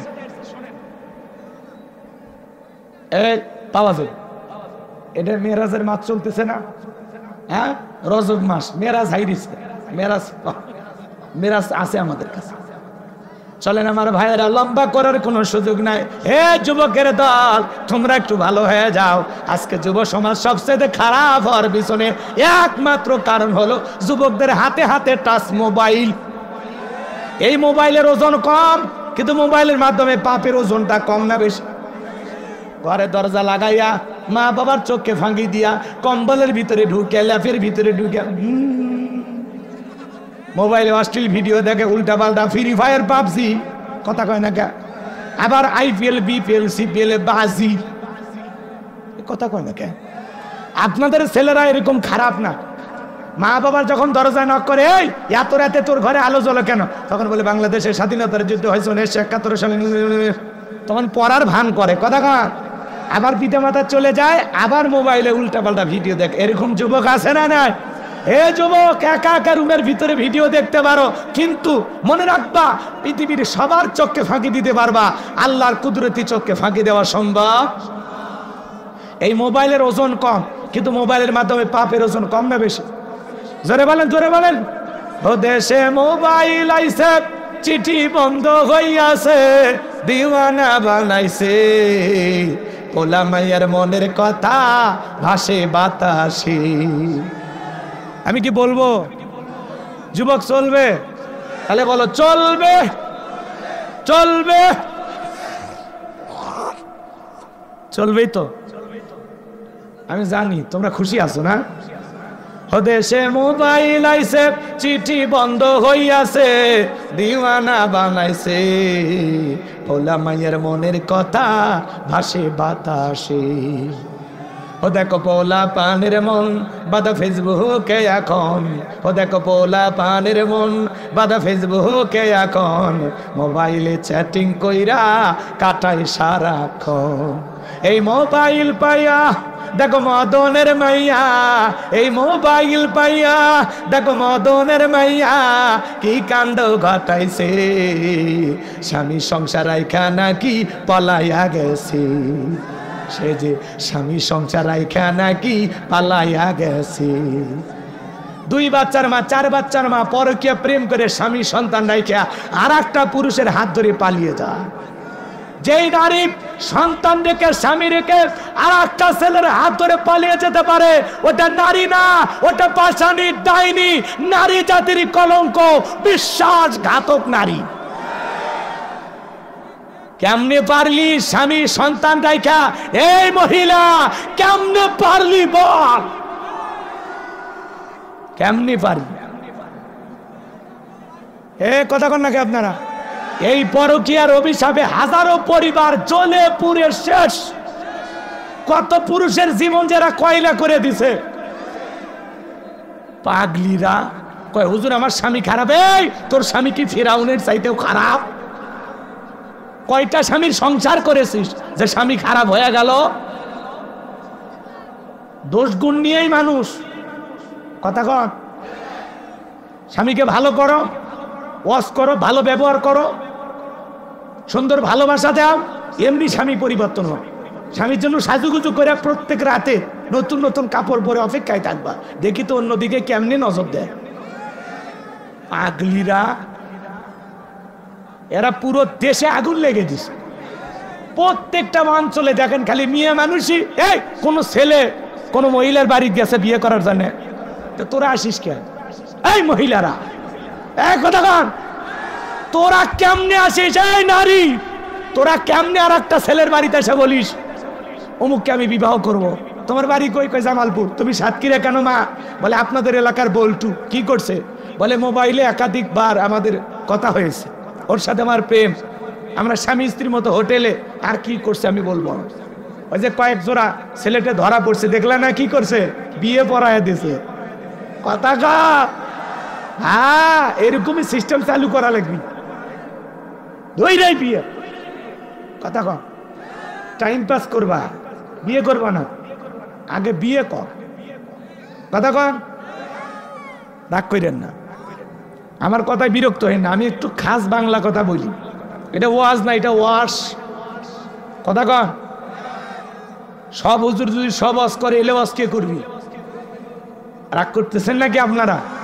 এই জন্য মা বোনদেরকে বলো, মা খবরদার, মা স্বামীর সংসার ফেলাইয়া আর একটা পুরুষের হাত ধইর। কথা কয় না কে? বলতেছে মা তুমি এখানে কেন? বলে আমি এই ছেলেকে বিবাহ করব। তো তোমার আগের স্বামী কয় ডিভোর্স দিছে, বাচ্চা কয় 2-3টে আছে, মার কাছে রেখে আসছে। এখন তোমার কি দাবি? বলে এই ছেলে বিয়ে না করলে আমি আগে রশি নিয়ে আসছি, মরে যাব। আর সেদিন এক মহিলা রশি নিয়ে আসছে, কয় এই রশি দিয়ে গলার দড়ি দিয়ে মেরে দাও। আরে কি জামানা! ও মা, কেমনি তুমি এই কথাগুলো বলতে পারো যে এই ছেলে আমাকে ভালোবাসে, তার বাচ্চা আমার পেটে? এই কথা বলার আগে তোর লজ্জা করলো না। কেমনি পারলি মা বিয়ের আগে একটা ছেলের সাথে নিজের জীবনের সবটুকু দিয়ে সম্পর্কটা করতে? নিজেকে এত সস্তা বানায় না মা, তোমার অনেক দাম, অনেক সম্মান মা। নিজের ভিতরে কভারটা ঠিক রাখো, পর্দাটা ঠিক রাখো। কথা কন না কেন? নারীর সম্মান মর্যাদা থাকবে তখনই পর্দা মান্য চলবে। যখনই নারী পর্দা থেকে নিজেকে মানুষের সামনে ওপেন করেছে তখন থেকে নারীর দাম কমে গেছে। এজন্য মা পর্দায় থাকো মা। আল্লাহর এই বিধানকে বৃদ্ধাঙ্গুলি দেখায় না। আল্লাহ তোমাদের জন্য পর্দা ফরজ করে দিয়েছেন। অকরনা ফি বুয়ুতিকুন্না ওয়ালা তাবাররাজনা তাবাররুজাল জাহিলিয়াতিল উলা। নারীরা তোমরা ঘরের ভিতরে অবস্থান করো, খবরদার জাহিলিয়াতের যুগের মেয়েদের মতো নোংরা অশ্লীল পোশাক পরে নিজের দেহকে প্রদর্শন করো না। আল্লাহু আকবার বলেন। নারীদের অনেক দাম, অনেক মর্যাদা, অনেক সম্মান। কথা বলেন ঠিক কিনা? ইসলামের প্রথম শহীদ হয়েছিল একজন নারী, নাম কি? কথা বলেন। তাহলে তারা ইসলামের জন্য জীবন দিয়ে শহীদ হয়ে যায়, আর এরা প্রেম করে শহীদ হচ্ছে, পরকীয়া করে শহীদ হচ্ছে। কথা কা মা বোনদের বলে যাই, মা শোনো, হযরতে সুমাইয়া তার ছেলের নাম হলো আম্মার, দুইজন কালেমা পড়ে মুসলমান হয়েছে। আবু জেলের সাথে সাক্ষাৎ হয়ে গেল। আবু জেল ডেকে বলে, আম্মার তুমি নাকি মুসলমান হয়েছ? সুমাইয়া তুমিও নাকি মুসলমান হয়েছ? তারা তখন ডেকে বলে, হ্যাঁ, মিথ্যা কথা বলবো না, আমরা বিশ্ব নবীর কাছে কালেমা পড়ে মুসলমান হয়েছি। আবু জেল ডেকে বলে, তোমরা কি জানো এর কত বড় ভয়ঙ্কর শাস্তি হতে পারে? সুমাইয়া ডেকে বলে, আবু জেল ভয় দেখায় কোনো লাভ নাই, আমরা ইসলামের জন্য জীবন দিতে রাজি আছি, বলেন আল্লাহু আকবার। এইবার আবু জেহেল তাদের মা ছেলে দুইজনকে ধরলেন, দুইটা খুঁটির সাথে বাঁধলেন। আম্মারের কাছে যা বলে, আম্মার রে, এখনো যদি তোর চোখের সামনে তোর মার কাপড়টা ধরে টান দিয়ে ল্যাংটা বানায় দিই, বলতো কালেমা ছাড়বি কিনা, কেমন হবে? আম্মা চুপচাপ আছে, কোনো কথা বলে না। সুমাইয়া ডেকে বলে, আমার সন্তান, খবরদার খবরদার, বেঈমানদের কথা ঈমান ছাড়বি না। এইবার আবু জেলে চলে আসলো, এক টানে হযরতে সুমাইয়ার দেহ থেকে কাপড় খুলে সবার সামনে উলঙ্গ করলেন। আম্মার দেখতে চাই না, মাথাটা নত হয়ে আছে। আবু জেল ডেকে বলে, এই যুবকেরা, আম্মারের মাথাটা উঁচু করো। কাফেররা আম্মারের মাথাটা ধরে উঁচু করে। আম্মার চক্ষু বন্ধ করে আস। হযরতে সুমাইয়া ডেকে বলে, ও আমার সন্তান, বেঈমানদের কথা ঈমান ছাড়বা না। এইবার আবু জেল বর্ষা দিয়া সুমাইয়ার লজ্জাস্থানে আঘাত করেছে, রক্ত দিয়ে রাজপথ মেখে গেল। আমার ভাইয়েরা, হযরতে সুমাইয়া শাহাদাত বরণ করবেন। ছেলেকে ডেকে বলে, আম্মা আমি কিছুক্ষণ পরে শাহাদাতের পেয়ালা পান করব, আমি আমার নাকে জান্নাতের গন্ধ পাইতেছি। হে আমার ছেলে, আমি চলে যাচ্ছি, কিন্তু খবরদার বেঈমানদের কথায় কখনো ঈমান ছাড়বা না। হযরতে সুমাইয়া শাহাদাত বরণ করলেন, তবুও আবু জেহেলের কাছে মাথা নত করলো না, ইসলাম ত্যাগ করলো না। ও মা, ইসলামের প্রথম শহীদ নারী হলো সুমাইয়া। কালেমা পড়ার কারণে, ইসলাম মানার কারণে আবু জেহেল তাকে বর্ষা দিয়ে আঘাত করে দুনিয়ার জমিন থেকে বিদায় করে দিয়েছেন। মা, সেই ঐতিহ্য ইতিহাস তোমরা কেমনে ভুলে গেলা মা? তারা কালেমার কারণে জীবন দিয়েছিল, আজকে তোমরা নষ্ট প্রেম ভালোবাসা পরকীয়ার কারণে জীবনটা দিচ্ছ। মা, তোমাদের সম্মান তো এত নিচুতে না, তোমাদের সম্মান হলো পুরুষের চাইতে উঁচুতে। ইসলাম তোমার মর্যাদা দিয়েছে মা। বিশ্বনবী যে আইয়ামে জাহিলিয়াতের যুগে আগমন করেছিলেন, যেই যুগে আপন পিতা তার মেয়েকে গর্ত করে পুঁতে রাখত মা, সেখান থেকে আল্লাহ রসুল নারীদেরকে গর্ত থেকে তুলে মেয়ের মর্যাদা দিলেন, স্ত্রীর মর্যাদা দিলেন, মায়ের মর্যাদা দিলেন। আল্লাহ তাআলা নারীদের নামে একটি সূরা নাজিল করেছেন, বলুন আল্লাহু আকবার। এই জন্য মা, নিজেকে সস্তা বানায় না মা, এখনো সময় আছে মা, পর্দায় থাকো, অবৈধ প্রেম ভালোবাসায় জড়ানো যাবে না। যুবক যারা আছো তোমরাও পরিবর্তন হয়ে যাও, এক হাতে তালি বাজে না, দোষ কিন্তু তোমাদেরও আছে। কেমনে পারো, একটা নারীর স্বামী আছে, সন্তান আছে, সেই নারীর দিকে নজর দিতে তুমি কেমনে পারো রে যুবক? তোমার বোনের সাথে যদি এমনটা কেউ করে মাইনা নেবা, তোমার মায়ের সাথে যদি কেউ পরকিয়া করে, তোমার খালা ফুপুর সাথে যদি কেউ করে, অবশ্যই তুমি মানতে পারবা না। ওই নারীও কারো না কারো মা, কারো না কারো মেয়ে, কারো না কারো স্ত্রী, কারো না কারো খালা ফুপু। বিদায় পায়ে হাত দিয়ে অনুরোধ করি যুবক, বিয়ের আগে কোনো অবৈধ প্রেম ভালোবাসা করা যাবে না। কোনো বিবাহিত নারীর সাথে পরকীয়ার মতো জঘন্য সম্পর্কে জড়ানো যাবে না। আল্লাহ যেন যুব সমাজকে হেদায়েত দান করে। এটা শুনলে বলেন আমি রাগ করেন মনে হয়। বাজান গো আমার, চলেন, আমি সামনের দিকে যাচ্ছিলাম, কি কথা বলছিলাম ভুলে গেছেন। বাদশা ডেকে বলে, স্বপ্নে আমি কি দেখেছি, স্বপ্নের কথাও তোমাদেরকে বলতে হবে, স্বপ্নের ব্যাখ্যাও তোমাদেরকে বলতে হবে। জনগণ ডেকে বলে, বাদশা এটা আমাদের পক্ষে বলা সম্ভব নয়। বাদশা ডেকে বলে, কেন, তোমরা নাকি গায়েব জানো? বলেন তো বাজান, দুনিয়ার মানুষ কি কোনো গায়েব জানে? গায়েবের এলেম একমাত্র কার কাছে? আর একটু জোরে বলেন, কার কাছে? আল্লাহ সারা পৃথিবীর কেউ জানে গায়েব জানে না। নবী রাসূলেরা জানতেন ততটুকু, আল্লাহ জানায়া দিতেন যতটুকু। কথাকে বোঝেন নাই? পৃথিবীর নবী রাসূলেরা গায়েব জানতেন ততটুকু, আল্লাহ যতটুকু জানার অধিকার তাদেরকে দিয়েছেন। রাগ করেন নাকি আমার ভাইয়েরা? এজন্য পৃথিবীর কোনো মানুষ গায়েব জানে? কিছু কিছু ভণ্ড পীরের আবির্ভাব ঘটে, ওরা বলে আমরা গায়েব জানি। যে বলবে গায়েব জানি, ওরে অন্ধকার রুমে নিয়ে যা আচ্ছা ধরে পিটাবেন, পিটাবেন আর বলবেন গায়েবই মার দিলাম, কারো কাছে বলবি না, বললে ধ্বংস হয়ে যাবি। তখন নাকি আপনারা ভণ্ড পীর দেখেন না, তালা বাবা, সালা বাবা, গামছা বাবা, লাউ বাবা, কদু বাবা, এদের কাছে যাওয়া যাবে না। যারা ডুগি তবলা বাজায় আর বলে পানির ভিতর জ্বললে বাতি ঝড় বাতাসেও নেবে না, লেকটা বাবার মুরিদ হইলে নামাজ রোজা লাগে না। যে পীর সাহেব বলবে নামাজ রোজা লাগে না, ওইটা পীর না, টাটকা শয়তান। পীর ছিল শাহজালাল খানকায়, পিরাজপদে বীর নারাই তাকবীর হুঙ্কার দিয়েছে, গৌর গোবিন্দ পালাইতে বাধ্য হয়েছে। তারাও ছিল পীর। আর এখন পীর হয়েছে বাপরে বাপ, গরু ছাগল নেওয়ার জন্য। আর আপনারা তো কম খারাপ না, মাইক টাইক নিয়ে ট্রাক ভাড়া করিয়া গান গায় আর যায়, কই আমি ডুব দিয়াছি প্রেম দরিয়ায় বাবার সন্ধানে। আল্লাহরও নাম নাই, নবীরও নাম নাই, কুতাকুতি জিকির আছে না নাই? ভণ্ডামি, ভণ্ডামি, সব ভণ্ডামি। ভালো হয়ে যায়। শাহজালালের নামে গান শুনলে মাথা গরম হয়।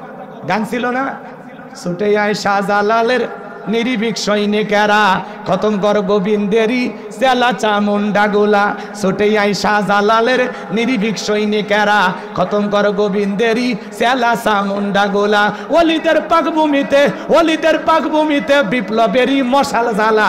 ছুটে আয় শাহজালালের নিরিবিক সৈনিকেরা, খতম কর গোবিন্দেরই চেলা চামুন্ডা গোলা। শাহজালালের স্বপ্ন ছিল আল কোরআনের জ্বলবে আলো। মারহাবা কর। শাহজালালের স্বপ্ন ছিল আল কোরআনের জ্বলবে আলো, সেই আলো জ্বালিয়ে দিতে, সেই আলো ছড়িয়ে দিতে বিপ্লবেরই মশালা জ্বালা। ছুটে আয় শাহজালালের নির্ভীক সৈনিকেরা, খতম কর গোবিন্দেরই চেলা চামুন্ডা গুলা। জোরে বলেন মারহাবা। আর এরা গাজার কলকিতে টান মারে, এমন গাজা খায়, মোজদারি লাল বানাইছে, টস টাইপের মুখ কই খুঁজে পাওয়া যায় না। গাঁজা খায়া কলকি টান মেরে ধুয়ে ছেড়ে দেয়। রাস্তাঘাটে পুলিশও ঘোরাঘুরি করে আর বলে মনে হয় ওরসের রান্না চলছে। কথা কয় না কে? আর ওরা আবার গান বানাইছে, কয় ধরো কলকি মারো টান, গাঞ্জা বাবার আসে কান, মরিয়া গেলে সঙ্গে কিছুই যাবে না। ইল বাবা, আছে না নাই ভণ্ড? খবরদার বাজান, এই ভণ্ডদের কাছে যাওয়া যাবে না, মনে যেন থাকে। ওয়াকুনু মাস সাদিকিন, আল্লাহ বলে তোমরা সত্যবাদীদের সঙ্গী হও। যে পীরের পা থেকে মাথা পর্যন্ত নবীর সুন্নাত দিয়ে ঢাকা, যার চেহারার দিকে তাকালে আল্লাহর কথা স্মরণ হয়, এমন হক্কানি আল্লাহওয়ালা যেখানে আমরা আছি, আর ভণ্ড পীর যেখানে আমরা নাই, খবরদার ভালো হয়ে যা। ওদের দরবারে মহিলারা পর্যন্ত যায়, লেখা আছে পবিত্র ওরস শরীফ দোয়া মাহফিল, আর সেখানে শিল্পী যায় উদাসীন শারমিন। যায়া মাইক ধরে বলে তালা খুলে দে বাদশা ভাই, তালা খুলে দে, রহমতেরই চাবি দিয়া তালা খুলে দে দে দে। রাত 2টার দিকে কিসের তালা খুলবে, কিসের দোকান আছে আর? এগুলো হলো বেহামি, নষ্টমি, ভণ্ডামি। কথা কন। আল্লাহ যেন এই সমস্ত ভণ্ডদের ভণ্ডামি থেকে দেশের মানুষদেরকে হেফাজত করে। এটা জোরে বলো না আমি। তাহলে খবরদার এই ভণ্ডদের কাছে যাওয়া যাবে। আপনাদের সাতক্ষীরা অবশ্য এগুলো চলে না, এইদিকে আছে ভণ্ডপীর। কি কয়? তাহলে তো মারি নাকি আমাকে? কি ভয় আছে? ভয় আছে? তাহলে ভণ্ডপীরের কাছে যাওয়া যাবে? তালা বাবা, সালা বাবা, গাংসা বাবা, লাউ বাবা, কদু বাবা, কাপড় পরে নাই, নাম দিচ্ছেন ল্যাংটা বাবা, এই ভণ্ডদের কাছে যাওয়া যাবে না।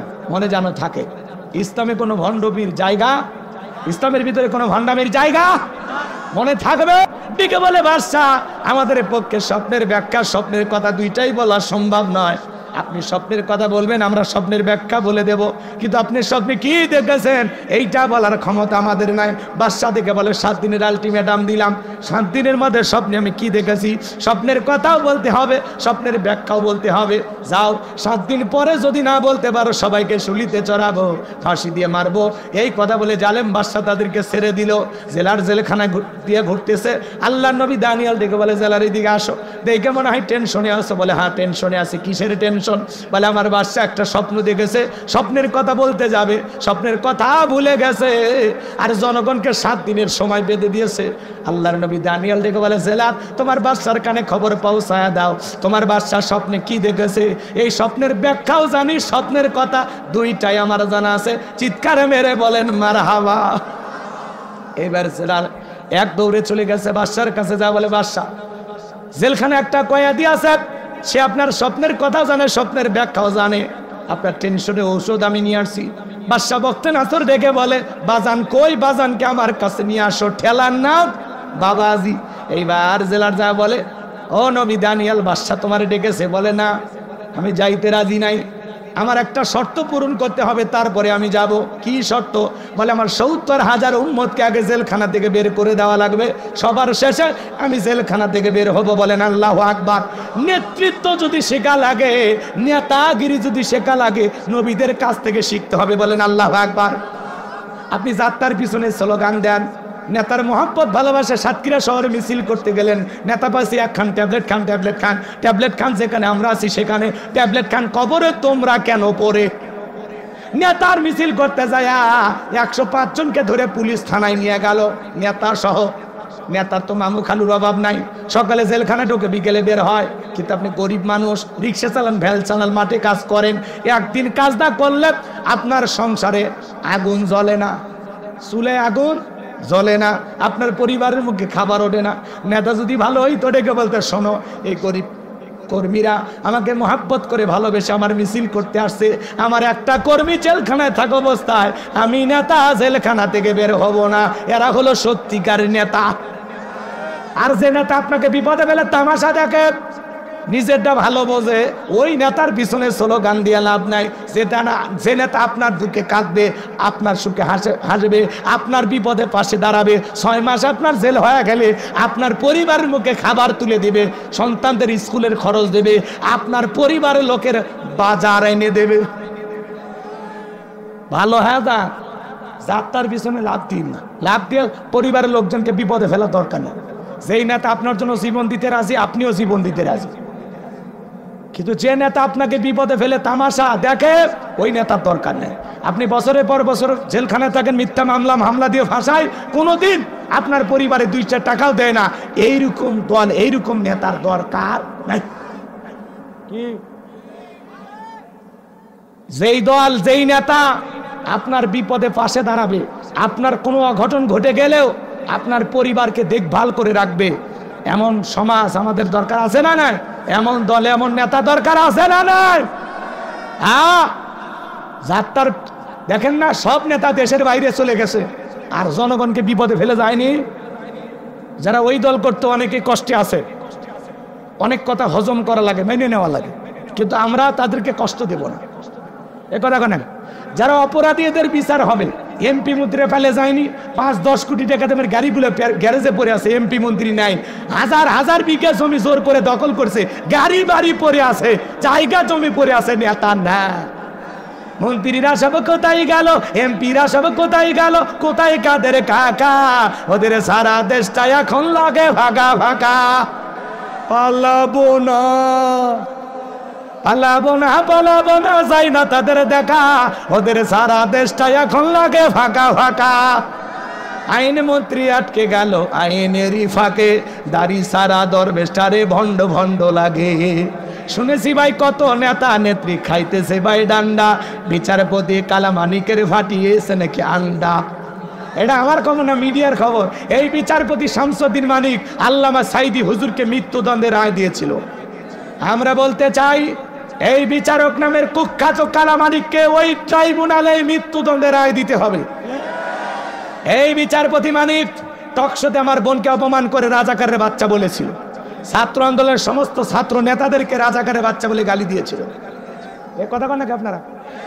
116 জন আলেমের তালিকা করে দুদকের কাছে জমা দিয়েছিল, আমার রোল নাম্বার ছিল 23, সিরিয়াল আমার নাম্বার কত? যারা আলেমদের তালিকা করেছিল বিনা তালিকায় কলার পাতা শুয়ে আছে।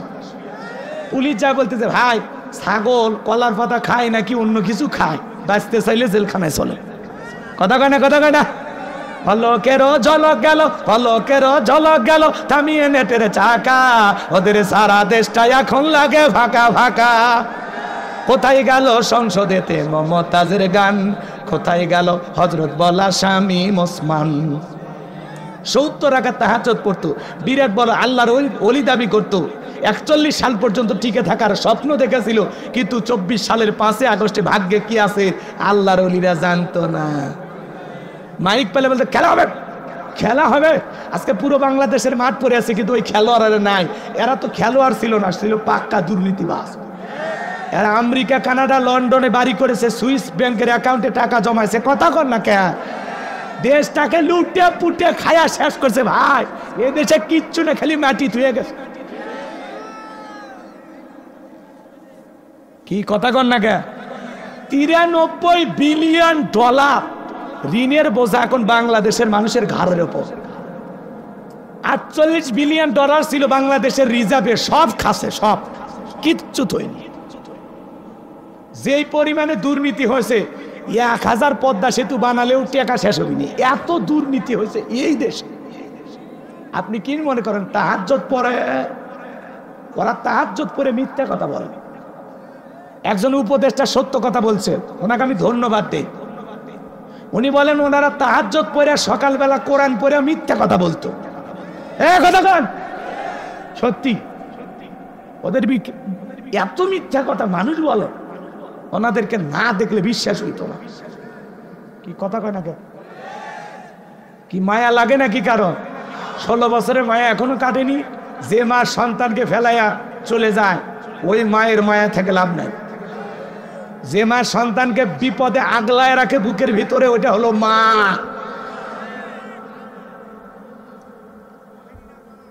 আমার ভাইয়েরা মন খারাপ করবেন না বাজার, লম্বা করার কোনো সুযোগ নাই, সামনের দিকে আমি যাব। আমার ভাইয়েরা এইবার জেলার যা বলে বাদশাহ যে আপনার স্বপ্নের ব্যাখ্যা জানে, স্বপ্নের কথা বলতে জানে, তার একটা শর্ত আছে, তার 70,000 লোককে গ্রেফতার করা হয়েছে, তাদেরকে ছেড়ে না দিলে সে আপনার সামনে আসবে না। বাদশাহ ডেকে বলে, ওই বাজান যদি বলে এই দেশের আসামি কেন, পুরো পৃথিবীর সমস্ত আসামি ছেড়ে দিতে রাজি, বাজান যা বলে তুমি তাই করো। এইবার সমস্ত উম্মতদেরকে ছেড়ে দেওয়া হলো। সবার শেষে আল্লাহর নবী দানিয়েল জেলখানা থেকে বের হয়ে আসলেন। বাদশার দরবারে প্রবেশের নিয়ম হলো, যত মানুষ প্রবেশ করে মাথাটা নত করতে হয়। আল্লাহর নবী কি কোনো জালেমের কাছে মাথা নত করতে পারে? ইয়াকা না'বুদু ওয়া ইয়াকা নাস্তাঈন, আমরা তোমার ইবাদত করি, তোমার গোলামি করি, সাহায্য তোমার কাছে চাই। আল্লাহ ছাড়া এই মাথা কোনো পীরের কাছে নত করা যাবে না, নেতার কাছে নত করা যাবে না, শোনো জালেমের কাছে মাথা নত করা যাবে। আল্লাহ নবী তখন দেহটাকে আটোসাটো করে মাথাটাকে উঁচু করে কৌশল করে দরবারে প্রবেশ করলেন। এই দৃশ্য দেখার পরে বাদশা বখতিয়ার ডেকে বলে, বাজান, যত মানুষ দরবারে প্রবেশ করে মাথা নত করে, তুমি কেন মাথা নত করলা না? আল্লাহ নবী দানিয়াল কৌশলে উত্তর দিয়ে বলে, শোনেন যে আপনার স্বপ্নের কথা আমার মাথার মেমোরিতে সেভ করে দিয়েছি। তার কথা হলো, তাকে ছাড়া দুনিয়ার কারো কাছে এই মাথা নত করা যাবে না। আমি যদি মাথা নত করতাম, আপনার মতো স্বপ্নের কথা ভুলিয়ে দিত, তাহলে আমিও টেনশন, আপনিও টেনশনে মারা যেতেন, আমাকেও মেরে ফেলতেন। তখন ডেকে বলে, বাজান, যা করেছো ঠিক করেছো, আসলে তোমার মাথায় বুদ্ধি আছে। এই কথা বলে নিজে চেয়ার থেকে উঠে আল্লাহ নবী দানিয়েল আলাইহিস সালামকে বাদশাহীর চেয়ারে বসায়া দিলেন। চিৎকার মেরে বলুন সুবহানাল্লাহ। সে আল্লাহ জেলখানা থেকে চেয়ারে বসায়, সে আল্লাহ যে আছে না নাই? জোরে বলেন, আছে না নাই? এইবার বাদশাহ বখতিয়ার ডেকে বলে, বাজান, তাড়াতাড়ি করে বলো আমি স্বপ্নে কি দেখেছিলাম আর স্বপ্নের ব্যাখ্যা কি হবে। আল্লাহ নবী দানিয়াল বলতে চায়, আপনারা কি শুনবেন? আগ্রহ আছে? কারা কারা শুনতে চান দুই হাত তুলে দেখান। লিল্লাহি তাকবীর। আরেকটু জোরে লিল্লাহি তাকবীর। হাত নামান। অনেকে ওটা বসা করতেছেন, কি খুব বেশি কষ্ট হয়? আল্লাহ বলেন, তাবারাকাল্লাযী বিয়াদিহিল মুলকু ওয়া হুয়া আলা কুল্লি শাইইন কাদির। মহামান্বিত সেই সত্তা যার হাতে সর্বময় কর্তৃত্ব, রাজত্ব পাওয়ার ক্ষমতা। তিনি হলেন সব বিষয়ের উপরে ক্ষমতাবান, তিনি হলেন সব বিষয়ের উপরে শক্তিবান। আল্লাহু আকবার বলেন। তাহলে সকল ক্ষমতার একমাত্র মালিককে। আর একটা আয়াত তিলাওয়াত করেছি, 10টা মিনিট আয়াতের জন্য দেওয়া যাবে। 2 নাম্বার আয়াত শুরু হয়ে গেল। আল্লাহ তাআলা বলেন, আল্লাযী খলাকাল মাউতা ওয়াল হায়াতা লিয়াবলুয়াকুম আইয়ুকুম আহসানু আমালা ওয়া হুয়াল আজিজুল গফুর। আল্লাহ রাব্বুল আলামিন বলেন, আল্লাযী খলাকাল মাউতা ওয়াল হায়াতা, যিনি সৃষ্টি করেছেন মৃত্যু আর জীবন, লিয়াবলুয়াকুম আইয়ুকুম আহসানু আমালা। আমার আল্লাহ ডেকে বলেন, আমি পরীক্ষা করে দেখব আমলের দিক দিয়ে কার আমল কত বেশি উত্তম, কার আমল কত বেশি সুন্দর। যার আমল ভালো তার আখিরাত ভালো, যার আমল খারাপ তার আখিরাত হয়ে যাবে বরবাদ। শোনেন শোনেন, আল্লাহ পরীক্ষা করে দেখবেন আমলের দিক দিয়ে কার আমল কত বেশি উত্তম, কে কত সুন্দর আমল করেছে। সুবহানাল্লাহ বলবেন না? শোনেন, আয়াতের শুরুতে আল্লাহ কি বলেন? আল্লাযী খলাকাল মাউতা ওয়াল হায়াতা, যিনি সৃষ্টি করেছেন মৃত্যু আর জীবন। ভালো করে বোঝেন, এই পৃথিবীতে ওরা যত বড় ক্ষমতাধর হোক, কোন মৃত ব্যক্তিকে জীবিত করার ক্ষমতা ওদের আছে। তাম পৃথিবীর সমস্ত জালেমেরা ঐক্যবদ্ধ হয়ে আকাশের দিকে সমস্ত অস্ত্র তাক করে যদি গুলি বর্ষণ করে, আসমান থেকে 1 ফোঁটা বৃষ্টি আনতে পারবে? সমস্ত অস্ত্র দিয়া জমিনের ভিতরে যদি গুলি বর্ষণ করে, গুলি নিক্ষেপ করে, বলেন তো বাজান, এই জমিন থেকে একটা আলু বের করার ক্ষমতা ওদের আছে? যারা পাখির মতো গুলি করে মানুষ হত্যা করেছিল, একটা শহীদ আবু সাইদকে ফেরত দেওয়ার ক্ষমতা ওদের আছে? একটা মুগ্ধকে ফেরত দেওয়ার ক্ষমতা ওদের আছে? হাজার হাজার মুসলমানকে হত্যা করবেন, শিশুদেরকে হত্যা করবেন, শিশু থেকে বৃদ্ধ পর্যন্ত কেউ আপনাদের গুলির হাত থেকে রক্ষা পায়নি। আজকে সেই সমস্ত পুলিশ ভাইদের পোশাক পরিবর্তন করা হচ্ছে। আপনারা শুনেছেন শিল্পী আসিফ, একটা শিল্পী আছে না গান গায়, ওনার নাম কি? আসিফ আকবর। এই শিল্পী এই পুলিশ আনসার র্যাব তাদের পোশাক দেখে তিনি বলেছেন, এই পোশাক যিনি ডিজাইন করেছেন, এই পোশাকের দায়িত্ব যাদেরকে দেওয়া হয়েছিল এদেরকে অতি দ্রুত গ্রেফতার করা হোক। সামাজিক মাধ্যমে সবাই জোর দাবি করেছেন যে এটা র্যাবের পোশাক হতে পারে না, এটা পুলিশের পোশাক হইতে পারে না, এটা আনসারের পোশাক হতে পারে না। পোশাকের যে ডিজাইন করা হয়েছে, পোশাকগুলো যে কালারের বানানো হয়েছে, পোশাকগুলো যে ক্যাটাগরিতে তৈরি করা হয়েছে, আসলে প্রশাসনের এই 3 বাহিনীর সাথে এই পোশাকগুলো মানায় না, যায় না। দেখতে বিশ্রী লাগতেছে, অসুন্দর লাগতেছে, খারাপ লাগতেছে, কথা কয় না কেন? এই জন্য সামাজিক মাধ্যমে সবাই এই পোশাকগুলোর বিরোধিতা করে বলতেছেন, যারা এই পোশাকের ডিজাইন করছে এদেরকে গ্রেফতার করা হোক, কথা কয় না কেন? আসিফ আকবর লিখেছেন গ্রেফতার করা হোক। এইভাবে সোশ্যাল মিডিয়া সবাই নিউজটা প্রচার করতেছেন যে আসলে এটা পোশাক, এই পোশাক চলবে না। তা আমরা বলতেছি শুধু পোশাক পরিবর্তন করলে হবে না, ওই পোশাক যে মানুষগুলো পরিধান করবে সেই সমস্ত প্রশাসনের ভাইদের মন মানসিকতারও পরিবর্তন করতে হবে। পোশাকে চাই আছে না, পোশাক আগের গুলো চলবে, কিন্তু আমরা সোনার মানুষ চাই। আমাদের কেনা টাকায় পোশাক তৈরি হবে, আমাদের কেনার টাকায় বন্দুক পিস্তল কেনা হবে, আমাদের টাকায় বুলেট কেনা হবে। আবার আমরা যদি কোনো সঠিক দাবিতে প্রতিবাদ করি ওই বুলেট দিয়ে আমাদেরকে হত্যা করা হবে, এমন বাহিনী আমরা চাই না। কথা কন। আমরা বলতে চাই আমাদের ট্যাক্সের টাকায় আপনাদের বেতন ভাতা হয়, আমাদের ট্যাক্সের টাকায় বন্দুকের গুলি কেনা হয়, বন্দুক কেনা হয়, বিদায়।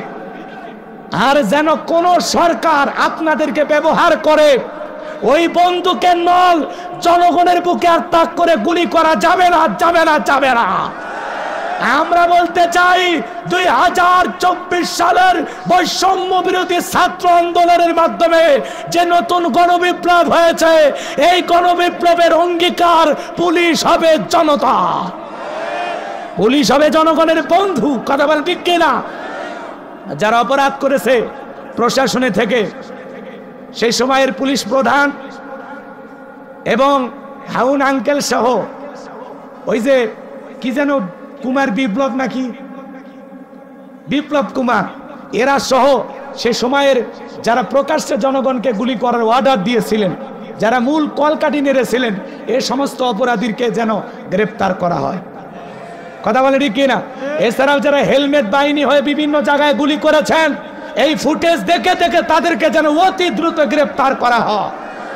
শহীদের রক্তের সাথে বেঈমানি করবেন না, বেঈমানি করলে আপনারা পার পাবেন না। আমরা বলতে চাই অপরাধ যারাই করুক তাদের যেন বিচার বাংলার মাটিতে হয়। শুধু পোশাক পরিবর্তন চাই না, পুলিশের মন মানসিকতারও পরিবর্তন চায়, প্রশাসনের ভাইদের মন মানসিকতার পরিবর্তন চায়। তারা জনগণের সেবক হয়ে কাজ করে, জনগণের বন্ধু হয়ে কাজ করে। আর কোন প্রশাসনের ভাই যেন মিথ্যা মামলা হামলা দিয়া এদেশের নিরপরাধ মানুষকে না ফাঁসায়, গাঞ্জার টুকলা পকেটে দিয়া জোর করে ধরে নিয়ে যা বলবে গাঁজা সহ গ্রেপ্তার, এগুলো আমরা দেখতে চাই না। মিথ্যা মামলা হামলা এই দেশে আর চলবে না। কথা বল। শুধু পোশাক পরিবর্তন করে কি করবেন? আগের পোশাক ভালোই ছিল, কিন্তু এই পোশাক এমন ভাবে ব্যবহার করা হয়েছে যে পোশাকের প্রতি মানুষের ঘৃণা এসে গেছে। এই জন্য যে নতুন পোশাকের ডিজাইন করা হয়েছে, আমরা বলতেছি এগুলো আরো বেটার করা যায়। বিভিন্ন দেশের পুলিশের পোশাকের সাথে একটু মিল করে বা কনির বিষ কইরা একটু নতুন কিছু করেন। কথা বলে ঠিক কিনা? তা করে বিরক্ত হইছেন হইলে আমার কি সমস্যা? তাকবীর দেন, লিল্লাহে তাকবীর। যে পুলিশ ভাইরা গুলি করে মানুষকে হত্যা করেছে, কোন পুলিশ ভাইয়ের ক্ষমতা কি আছে একটা মানুষকে ফেরাই দিতে পারে? আবার অনেক পুলিশ ভাইয়েরা জনগণ তাদেরকে এদিক জনগণ পুলিশ যখন সংঘর্ষ মুখোমুখি, তখন অনেক ক্ষেত্রে পুলিশ ভাইয়েরা মারা গেছে। কথা কয় না?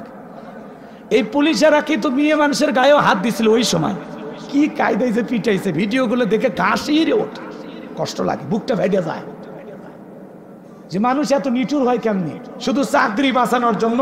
আর উপরের চাপে বিবেকের বিরুদ্ধে তারা মানুষের মতো দেখতে কিন্তু অমানুষের মতো আচরণ করেছে ওদের ইশারায়। কিন্তু ওরা তো ঠিকই পালিয়ে গেল, আপনাদেরকে রেখে গেল আমাদের কাছে। আমরা তো এখন আপনাদের সাথে খারাপ ব্যবহার করতে পারি না, কারণ আমরা জানি আপনারাও কারো না কারো ভাই, কারো না কারো স্বামী, কারো না কারো সন্তান। এজন্য আমরা চাই আপনারা একটু পরিবর্তন হন, তওবা করে ফিরে আসেন। কথা বলে ঠিক কিনা?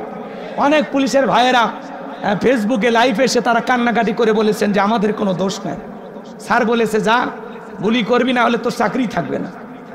কথা বোঝেননি? তো এই জন্য পুলিশ ভাইদেরকে আমরা বলবো, আপনারা আমাদের বন্ধু হয়ে আমাদের বুকে ফিরে আসেন। এই দেশের স্বাধীনতাকে রক্ষা করার জন্য, এই দেশের সুন্দর পরিবেশ ফিরে আনার জন্য আপনাদের দরকার আছে। প্রত্যেকটা থানা চালু হয়ে গেলে সুন্দর পরিবেশ ফিরে আসবে, চুরি ডাকাতি হবে না। আমাদের ভাইয়েরা রাতের আধারে জেগে জেগে পাহারা দেয়। কথা বলে ঠিক কিনা? বিভিন্ন জায়গায় যেখানে চুরি ছিনতাই হয় সেখানে আমার পুলিশের ভাইয়েরা সারা রাত জায়গা বউ বাচ্চা সব রাইখে আইসা পাহারা দেয়। এই জন্য পুলিশ ভাইদেরকে ধন্যবাদ জানাই। এদেশের জন্য আপনাদের অনেক প্রয়োজন আছে। আল্লাহ এদেশের প্রশাসনের ভাইদেরকে সঠিক বুঝ দান করুন, জনগণের জন্য খেদমত করা তৌফিক দান করুন। একটু চিল্লায় বলা যাবে কি আমিন? আল্লাহ বলেন আল্লাযী খালাকাল মাউতা ওয়াল হায়াতা, যিনি সৃষ্টি করেছেন মৃত্যু আর জীবন। আল্লাহ তাআলা সর্বপ্রথম মৃত্যুর কথা কেন বললেন বাজান? মৃত্যুর কথা কেন বললেন? আল্লাহ বলেন কুল্লু নাফসিন যায়িকাতুল মাউত, প্রত্যেক প্রাণীকে মৃত্যুর স্বাদ গ্রহণ করা লাগবে। এই স্বাদ হলো দুই প্রকারের, মিষ্টি খেলে মিঠা লাগে, নিম পাতা খেলে তিতা লাগে। যারা ঈমানদার তাদের মৃত্যুটা হবে মিঠা। মায়ের কোলে দুধ পান করতে করতে শিশুটা যেমন ঘুমের মধ্যে চলে যায়, যারা ঈমানদার তারা তেমনি ভাবে বিদায় নেবে, টেরও পাবে না। বলুন সুবহানাল্লাহ। কিন্তু যারা নাফরমান বেঈমান আল্লাহর অবাধ্য গোলাম, যারা বলে খাও দাও ফুর্তি করো, দুনিয়াটা মস্ত বড়, পাপের সাগুরি হাবুডুবু খায়। এ বাজানে এই যে 10টা মিনিট চাইলাম না। আচ্ছা মৃত্যুর ওয়াজ শুনে কি ভয় লাগে? হ্যাঁ, আমি বললাম না একটু নরম আলোচনা, একটু সাতক্ষীরের মানুষ দিল কঠিন করে না, একটু নরম হওয়ার চেষ্টা করে। এ ভাই বসেন, চলেন দোয়া করি, দোয়া করি। চলো, আমি 10 মিনিট অনুরোধ করে বললাম 10টা মিনিট আমাকে দেন। এ আয়াতের আলোচনা শোনেন, দিলটা এমনি নরম হবে। কিছু নিয়ে যান, দেখেন তো পরিবর্তন হওয়া যায় কিনা। কান্না করার চেষ্টা করেন, নামে চোখ বন্ধ করেন। এ বস, আবার হাসে। বসো, মরবা না, মরণের ভয় নাই, তাহলে বসে। এ ভাই বসে বসে ভাই একটু বসেন না, এখনই দোয়ার দিকে যাবো। 10 মিনিট গড়ি ধরে 10 মিনিট 12 মিনিট হবে। বসে, আমি দোয়া করে দেব। যারা যাচ্ছেন যদি পারেন গাড়িতে বই আছে নিয়ে যাবেন ইনশাআল্লাহ। এদিক খেয়াল কর, তাহলে সবাইকে মৃত্যুর স্বাদ গ্রহণ করা লাগে। যারা ঈমানদার এদের মৃত্যু হবে ভয়ঙ্কর কঠিন। দেখেন না কত মানুষ মৃত্যুর সময় পেশাব পায়খানা করে দেয়, চোখগুলো বড় বড় করে, গালি দিতে দিতে মারা যায়, হাহাকার করে, ওই যে ধরতে আসছে, আমি যাবো না, যা যা যা, আতঙ্কিত হয়। কত মানুষ মৃত্যুর 6 মাস আগে জবানটা বন্ধ হয়ে যায়, সন্তানেরা শরবত বানায় মুখে তুলে দেয়, খাওয়ার শক্তি গালসি বেয়ে বেয়ে পড়ে যায়। সকল ধর্মের মানুষ বিশ্বাস করে মৃত্যু এটা চিরন্তন সত্য। কথা বলেন আমার ভাইয়েরা, বেঁচে আছি এটাই অস্বাভাবিক, মৃত্যু হবে এটাই স্বাভাবিক। এই দুনিয়া থাকার জায়গা না বাজান, দুনিয়া কাউরে জায়গা দেয় না। আল্লাযী খালাকাল মাউতা ওয়াল হায়াতা, আল্লাহ বলেন যিনি সৃষ্টি করেছেন মৃত্যু আর জীবন। সর্বপ্রথম আল্লাহ মৃত্যুর কথা কেন বলেন বাজান? এই দুনিয়াতে আসার একটা সিরিয়াল আছে, যাওয়ার কিন্তু কোনো সিরিয়াল নাই। দাদা আসছে, দাদার পরে বাবা আসছে, বাবার পরে আমি আসলাম, আমার পরে আমার সন্তান আসলো। কিন্তু যাওয়ার বেলায় দাদার আগে নাতি চলে যায়, বাবার আগে সন্তান চলে যায়, বাবার কাঁধে সন্তানের লাশ। এটা হলো দুনিয়ার সব চাইতে ভারী বোঝা। এই বোঝা বহন করার ক্ষমতা বাবাদের থাকে না। হে যুবক, কবরস্থানের দিকে তাকায় দেখো, তারা তো এই গ্রামে বসবাস করত, কত বৃদ্ধ কবরস্থানে চাইতো, তোমার মতো কত যুবক চাইতো, শিশু চাইতো। হে যুবক, দুনিয়া সাকার জায়গা না, সবাইকে মৃত্যুর স্বাদ গ্রহণ করা লাগবে। এই দুনিয়ার জমিনে একটা মানুষ আসবে, 9 মাস 10 মাস আগে খবর পাওয়া যায় একটা সন্তান জন্ম নেবে, কিন্তু একটা মানুষ মৃত্যুবরণ করবে, দুনিয়ার সফর শেষ করবে, 9 সেকেন্ড আগেও জানা যায় না কার কখনো কোথায় মৃত্যু হবে। হে যুবক, তুমি কি মনে করো মৃত্যু থেকে পালাইয়া বাঁচতে পারবা না? আল্লাহ বলেন আইনামা তাকুনু ইদরিকুমুল মাউতু ওয়ালাউ কুনতুম ফি বুরুজিম মুশাইয়াদা। সূরা নিসার 78 নম্বর আয়াত। আল্লাহ ডেকে বলেন যেখানে থাকো, যে অবস্থায় থাকো, মৃত্যু তোমাদেরকে ধরবেই, মৃত্যু থেকে পালানোর কোনো রাস্তা খোলা নাই। আমাদের সবাইকে মৃত্যুর স্বাদ গ্রহণ করা লাগবে। হে বাজা, দুনিয়া থাকার জায়গা না, আমরা কেউ চিরকাল বেঁচে থাকবো না। মৃত্যুর যন্ত্রণা যে কত কঠিন রে যুবক। আল্লাহ নবী ইদ্রিস আলাইহিস সালামকে জিজ্ঞাসা করা হয়েছিল, ও আল্লাহ নবী ইদ্রিস, আপনার কাছে মৃত্যুর যন্ত্রণা কেমন মনে হয়েছিল? আল্লাহ নবী ইদ্রিস আলাইহিস সালাম ডেকে বলেন, শোনো, জ্যান্ত ছাগলের গা থেকে চামড়া খসাইলে ছাগলটার যেমন কষ্ট হয়, আমার কাছে মৃত্যুর যন্ত্রণা তার চাইতে বেশি কষ্ট করা মনে হয়েছে। মৃত্যুর যন্ত্রণা কত কঠিন, কত ভয়ঙ্কর। এ বাজার, আপনার আমার প্রিয় নবীর ইন্তেকালের সময় নবী আমার দুনিয়া থেকে বিদায় নিয়ে যাবেন, ফাতেমা চোখের পানি ছেড়ে দেওয়া জোরে কান্না করে। নবী আমার ডেকে বলে, মা ফাতেমা, তোর চোখের পানি আমার সহ্য হয় না রে মা, আয় আয়, তোর কানটা আমার মুখের কাছে লাগায় দে। হযরতে ফাতেমা কানটা মুখের কাছে লাগায় দিলেন। নবী কি যেন বললেন, হযরতে ফাতেমার কান্না বন্ধ হয়ে গেল। আম্মা জান আয়েশা জিজ্ঞাসা করেন, আমার মেয়ে ফাতেমা, তোমার আব্বা জান কি এমন বলেছে মা যার কারণে কান্নাটা বন্ধ হয়ে গেল? হযরতে ফাতেমা ডেকে বলে, মা, বাবা আমাকে বলেছেন বাবার ইন্তিকালের পরে সর্বপ্রথম বাবার সাথে আমার সাক্ষাৎ হবে। বুঝতে পেরেছি মা, বাবার ইন্তিকালের পরে বেশি দিন দুনিয়াতে আমাকে থাকা লাগবে না। আমার ভাইয়েরা, জিবরাইল আসলেন, নবীকে সালাম দিলেন, আসসালামু আলাইকুম ইয়া রাসূলুল্লাহ ইয়া হাবিবাল্লাহ। হুজুর, নবী গো, আল্লাহ তাআলা আপনার শরীরের অবস্থা জানতে চায়। আমার নবী বলে, আল্লাহ জানার পরেও যেহেতু জানতে চায়, জিবরাইল যাও জানায়া দাও, আমি নবী আগের চাইতে অনেকটা ভালো আছি আলহামদুলিল্লাহ। কিছুটা সময় পরে আবার জিবরাইল আসলেন, নবীকে ডেকে বলে, নবী, আজকে আসমান থেকে আমি একা আসি নাই, আমার সাথে আর একজন ফেরেশতা এসেছেন যার নাম হলো মালাকুল মউত। যেই মালাকুল মউত দুনিয়ার কারো বাড়িতে ঢোকার পারমিশন লাগে না, অনুমতি লাগে না গো নবী, আপনার অনুমতির অপেক্ষায় দাঁড়িয়ে আছে। নবী আমার অনুমতি দিলেন, মালাকুল মউত ভিতরে প্রবেশ করে নবীজিকে সালাম দিলেন, আসসালামু আলাইকুম ইয়া রাসূলুল্লাহ ইয়া হাবিবাল্লাহ। হুজুর, নবী আমার সালামের জবাব দিলেন।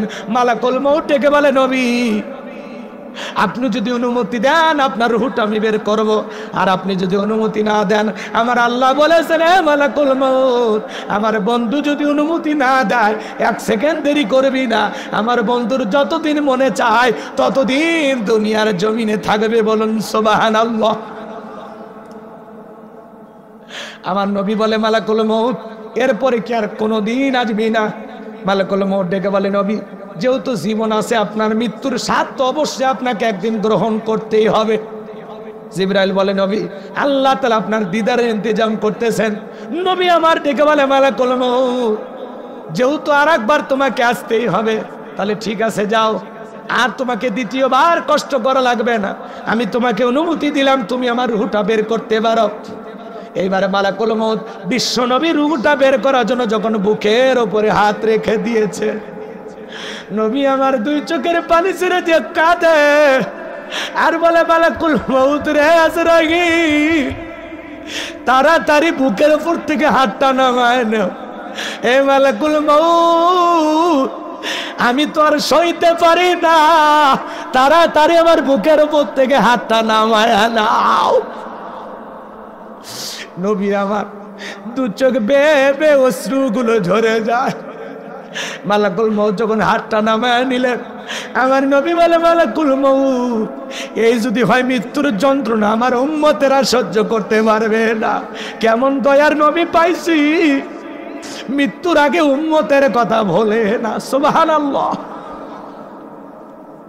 মালাকুল মউত ডেকে বলে, নবী বিশ্বাস করেন, আমার আল্লাহ তাআলা বারবার বলেছেন, হে মালাকুল মউত, জীবনে আমি কোনোদিন তোরে কোনো কিছু বলি নাই, আজকে এমন একটা মানুষের কাছে যাবি রে মালাকুল মউত, যেই মানুষটাকে আমি আল্লাহ বড় ভালোবাসি।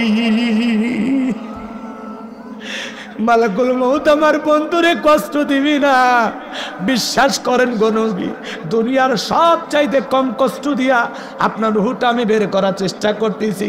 আমার নবী বলে, মালাকুল মউত, এই যদি হয় দুনিয়ার সব চাইতে কম কষ্ট আমার উম্মতেরা সহ্য করতে পারবে না, আমারে কথা দে রে মালাকুল মউত, আমার উম্মতকে কষ্ট দিবি না। আজরাইল বলে, নবী, কথা দিলাম, যারা আপনার রেখে যাওয়া আদর্শ মোতাবেক চলবে, আল্লাহর বিধান মোতাবেক চলবে, যারা হবে নেককার ইমানদার, কথা দিলাম গো নবী, তাদের রূহটা বের করার সময় আমি ইহসান করব, তাদেরকে আমি কম কষ্ট দিয়া তাদের জানটা বের করে নেব। চিৎকার মেরে বলুন আল্লাহু আকবার। এবার যখন দ্বিতীয়বার বিশ্ব নবী রূহটা বের করার জন্য বুকের উপরে হাত রেখে দিয়েছে। নবী আমার কাঁধে আর বলে মালাকুল মউত তাড়াতাড়ি হাতটা নামায় আনে, আমি নবী আর সহ্য করতে পারি না। মালাকুল মউত দ্বিতীয়বার হাতটা নামায় আনেন। আমার নবী বলে মালাকুল মউত আমার কাছে মনে কর উহুদ পাহাড় আমি নবীর বুকের উপরে চেপে ধরা হয়েছে। কেমনে সহ্য করি রে মালাকুল, আমি তো আর সইতে পারি না। তৃতীয়বার যখন বিশ্ব নবীর রুহটা বের করার জন্য আজরাইল হাত রেখে দিয়েছে, আমার নবী কাঁদে, চোখ বেয়ে বেয়ে পানিগুলো পড়ে যায়। নবী রুহটা বের হয়ে যাবে এমন মুহূর্তে নবী আমার উম্মতদেরকে লক্ষ্য করে বলেন, ও আমার উম্মতেরা, আসসালাত আসসালাত আসসালাত, নামাজ নামাজ নামাজ ছাইরো না। নবীজির রুহটা বের হয়ে যাচ্ছে, নবী আমার দুনিয়ার থেকে বিদায় হয়ে যাচ্ছেন। এই সময় উম্মতদেরকে লক্ষ্য করে বলে গেলেন, ও আমার উম্মতেরা, আসসালাত আসসালাত, নামাজ নামাজ নামাজ ছাইরো না। নবীজির জীবনের শেষ কথাটা কি আমরা আমল করতে পারবো? কাটা তো যদি সাহস থাকে দাগটা পার হয়ে দেখে, আয় আয় খেলা হবে। আল্লাহু আকবার বলে। এক পা সামনে আসে, তিন পা পিছনে যায়। হযরত আলী এমত অবস্থায় তাকায় দেখে আমরের কাঁধে থাকা 3.5 মণ ওজনের তরবারি আল্লাহ কাঠের তক্তা বানাইছে। সুবহানাল্লাহ জোরে কর। এইবার যেহেতু এদিক খেয়াল করেন, আস্তে আস্তে যখন দাগ বরাবর আসছে, যখনই দাগে পা দিয়েছে হযরত আলী খালি তরবারি কাঁধে ঠেকাইছে। তরবারি ঠেকাইতে দেরি, ওই কাফেরের দেহ থেকে কাল্লাটা বিচ্ছিন্ন করতে, আলাদা করতে আল্লাহ দেরি করেনি। বলুন আল্লাহু আকবার। এই জন্য আমার আল্লাহ ডেকে বলেন, আমার নাম আল্লাহ, যারা দিতে চায় আমি এবং আমার রসুলের সাথে পাল্লা, আমি রাখবো না তাদের ঘাড়ে কাল্লা। চিৎকারে মেরে বলুন সুবহানাল্লাহ। আমার ভাইয়েরা, নমরুদ ফিরাউনের যেমন পরিণতি হয়েছে, আজও পৃথিবীর জমিনে যারা মুসলমানের রক্ত নিয়ে খেলা করতেছে, ওই জালেমদের পরিণতি নমরুদ ফিরাউনের চাইতে ভয়ঙ্কর হবে। কথা বলে ঠিক কিনা? এই পৃথিবীতে কোনো জালেম চিরকাল টিকে থাকতে পারবে না। এই জন্য আমরা বলতে চাই, ইতিহাসের পাতায় বিজয়ের বেশে মুসলমানেরাই টিকে থাকবে, জালেমদের জায়গা হবে না, হবে না। ইতিহাসের পাতায় তাদের ডাস্টবিনে নাম নিক্ষিপ্ত হবে। এই জন্য বলতে চাই, আবু জেহেল হবেন না, নমরুদ ফিরাউন হবেন না। কথা কয় না কে? এখনো সময় আছে, পরিবর্তন হন। যারা বলে আলেমেরা ধর্ম ব্যবসায়ী, আমরা বলবো আলেমেরা ধর্ম ব্যবসায়ী না। নির্বাচনের আগে যারা টুপি কেনে, নতুন পাঞ্জাবি কেনে, ভোটের আগে জনগণের সামনে হাজির হয়, এরা হলো ধর্ম ব্যবসায়ী। আমরা 12 মাস টুপি পরি, আলেমদেরকে ধর্ম ব্যবসায়ী বলবেন না। কথা কয় না কে? কিছু লোকের মাথা খারাপ হয়ে গেছে, বলে এই মৌলবাদের সাথে আমাদের সম্পর্ক নাই। মনে রাখবেন, বিগত যারা পালিয়ে গেছে, হারিয়ে গেছে, ওরা কিন্তু এই মৌলবাদ রাজাকারের ট্যাগ বারবার দিয়ে আমাদেরকে সমাজের চোখে, মানুষের চোখে, বিশ্বের দরবারে আমাদের বিরুদ্ধে অপপ্রচার চালায় আমাদেরকে জঙ্গি বানানোর ষড়যন্ত্র করেছিল। ওরা ব্যর্থ হয়েছে। বিদায় নতুন করে কেউ যদি রাজাকার খেলতে চায়, এগুলো আর পাবলিক খায় না, এগুলো আর চলে না, এগুলোর দিন শেষ। কথা বলে ঠিক কিনা? রাজাকার খেলার দিন শেষ, মৌলবাদী খেলার দিন শেষ। এই জন্য মনে রাখবেন, আলেমদেরকে লাঞ্ছিত করতে আসবে যারা, বিগত সরকারের মতো বর্তমানেও যারা আলেমদের পিছে লাগার ষড়যন্ত্র করবে, ওদেরও পরিণতি ভালো হবে না। বিশ্বাস করেন, আলেমদেরকে মিথ্যা হামলা দিয়ে ফাঁসিয়ে তারা যেরকম টিকে থাকতে পারেনি, ভবিষ্যতে আলেমদের দিকে যারা আঙ্গুল তুলবে, ওদের কপাল পুড়ে যাবে। এখনো সময় আছে, আলেমদের কাঁধে কাঁধ মিলেন, বুকে বুক মিলান, ফিরে আসেন আল্লাহর দিকে। ইসলামের রাজনীতি আছে, এটা মানেন আর না মানেন। কথা বলেন না কেন? বিশ্বনবী মদিনা 10 বছর কি দিয়ে চালাইছে? আপনাদের সংবিধান দিয়া নাকি আল্লাহর সংবিধান দিয়া? কোরআন দিয়া। কথা বলেন। হযরত আবু বকর, হযরতে ওমর, হযরতে ওসমান আলী, তারা কি দিয়ে দেশ চালাইছে? আল্লাহর আইন দিয়ে, কোরআন নামের সংবিধান দিয়ে। যারা বলবে ইসলামের সাথে, এদিক খেয়াল করেন, কোরআনের সাথে ইসলামের সাথে রাজনীতির কোনো সম্পর্ক নাই। আমরা বলতে চাই কোরআনের সাথে হয়তোবা তাদেরই সম্পর্ক নাই। তিবিয়ান আর লিকুল্লি শাই, মানব জীবন পরিচালনা করার জন্য রান্নাঘর থেকে পার্লামেন্ট পর্যন্ত যত নিয়ম নীতি দরকার দিয়েছেন বিশ্ব সরকার। এই জন্য বিদায় ইসলামকে বুঝতে হলে আসেন, কোরআন আগে পড়েন, বোঝেন। বিদায় আপনারা উল্টাপাল্টা কথা বলে বাংলাদেশের শ্রেষ্ঠ মুফাসসির হওয়ার চেষ্টা করবেন না। আল্লাহ যেন ওনাদের হেদায়েত দান করেন। একটু চিল্লা বলেন আমিন। আল্লাহুম্মা আমিন। রব্বানা যালামনা আনফুসানা ওয়া ইল্লাম তাগফির লানা ওয়া তারহামনা লানাকুনান্না মিনাল খাসিরিন। কমিরা পশ্চিম পাড়া জামে মসজিদ যুব সংঘের উদ্যোগে আজকের তৃতীয় বার্ষিক তাফসীরুল কোরআন মাহফিলের শ্রদ্ধাভাজন সভাপতি জনাব আলহাজ মোহাম্মদ জামাত আলী সাহেবকে কবুল করো। প্রধান অতিথি জনাব আলহাজ ডাক্তার আবুল কালাম বাবলাকে কবুল করো। বিশেষ অতিথি মীর শাহিন হোসেনকে কবুল করো। আমন্ত্রণ অতিথি হিসাবে যাদের নাম আছে গোলাম মোস্তফা, অধ্যাপক ইদ্রিস আলী, তোমার গোলামদেরকে আল্লাহ তুমি কবুল করো। আল্লাহ আজকের মাহফিলে নগদে বাকিতে যত মানুষ টাকা পয়সা দিয়েছে আল্লাহ কবুল করো। আল্লাহ দান হয়েছিল কোটি কোটি টাকার মালিক বানায় দাও, দুনিয়া আখেরাতে ইজ্জত সম্মান বাড়ায় দাও।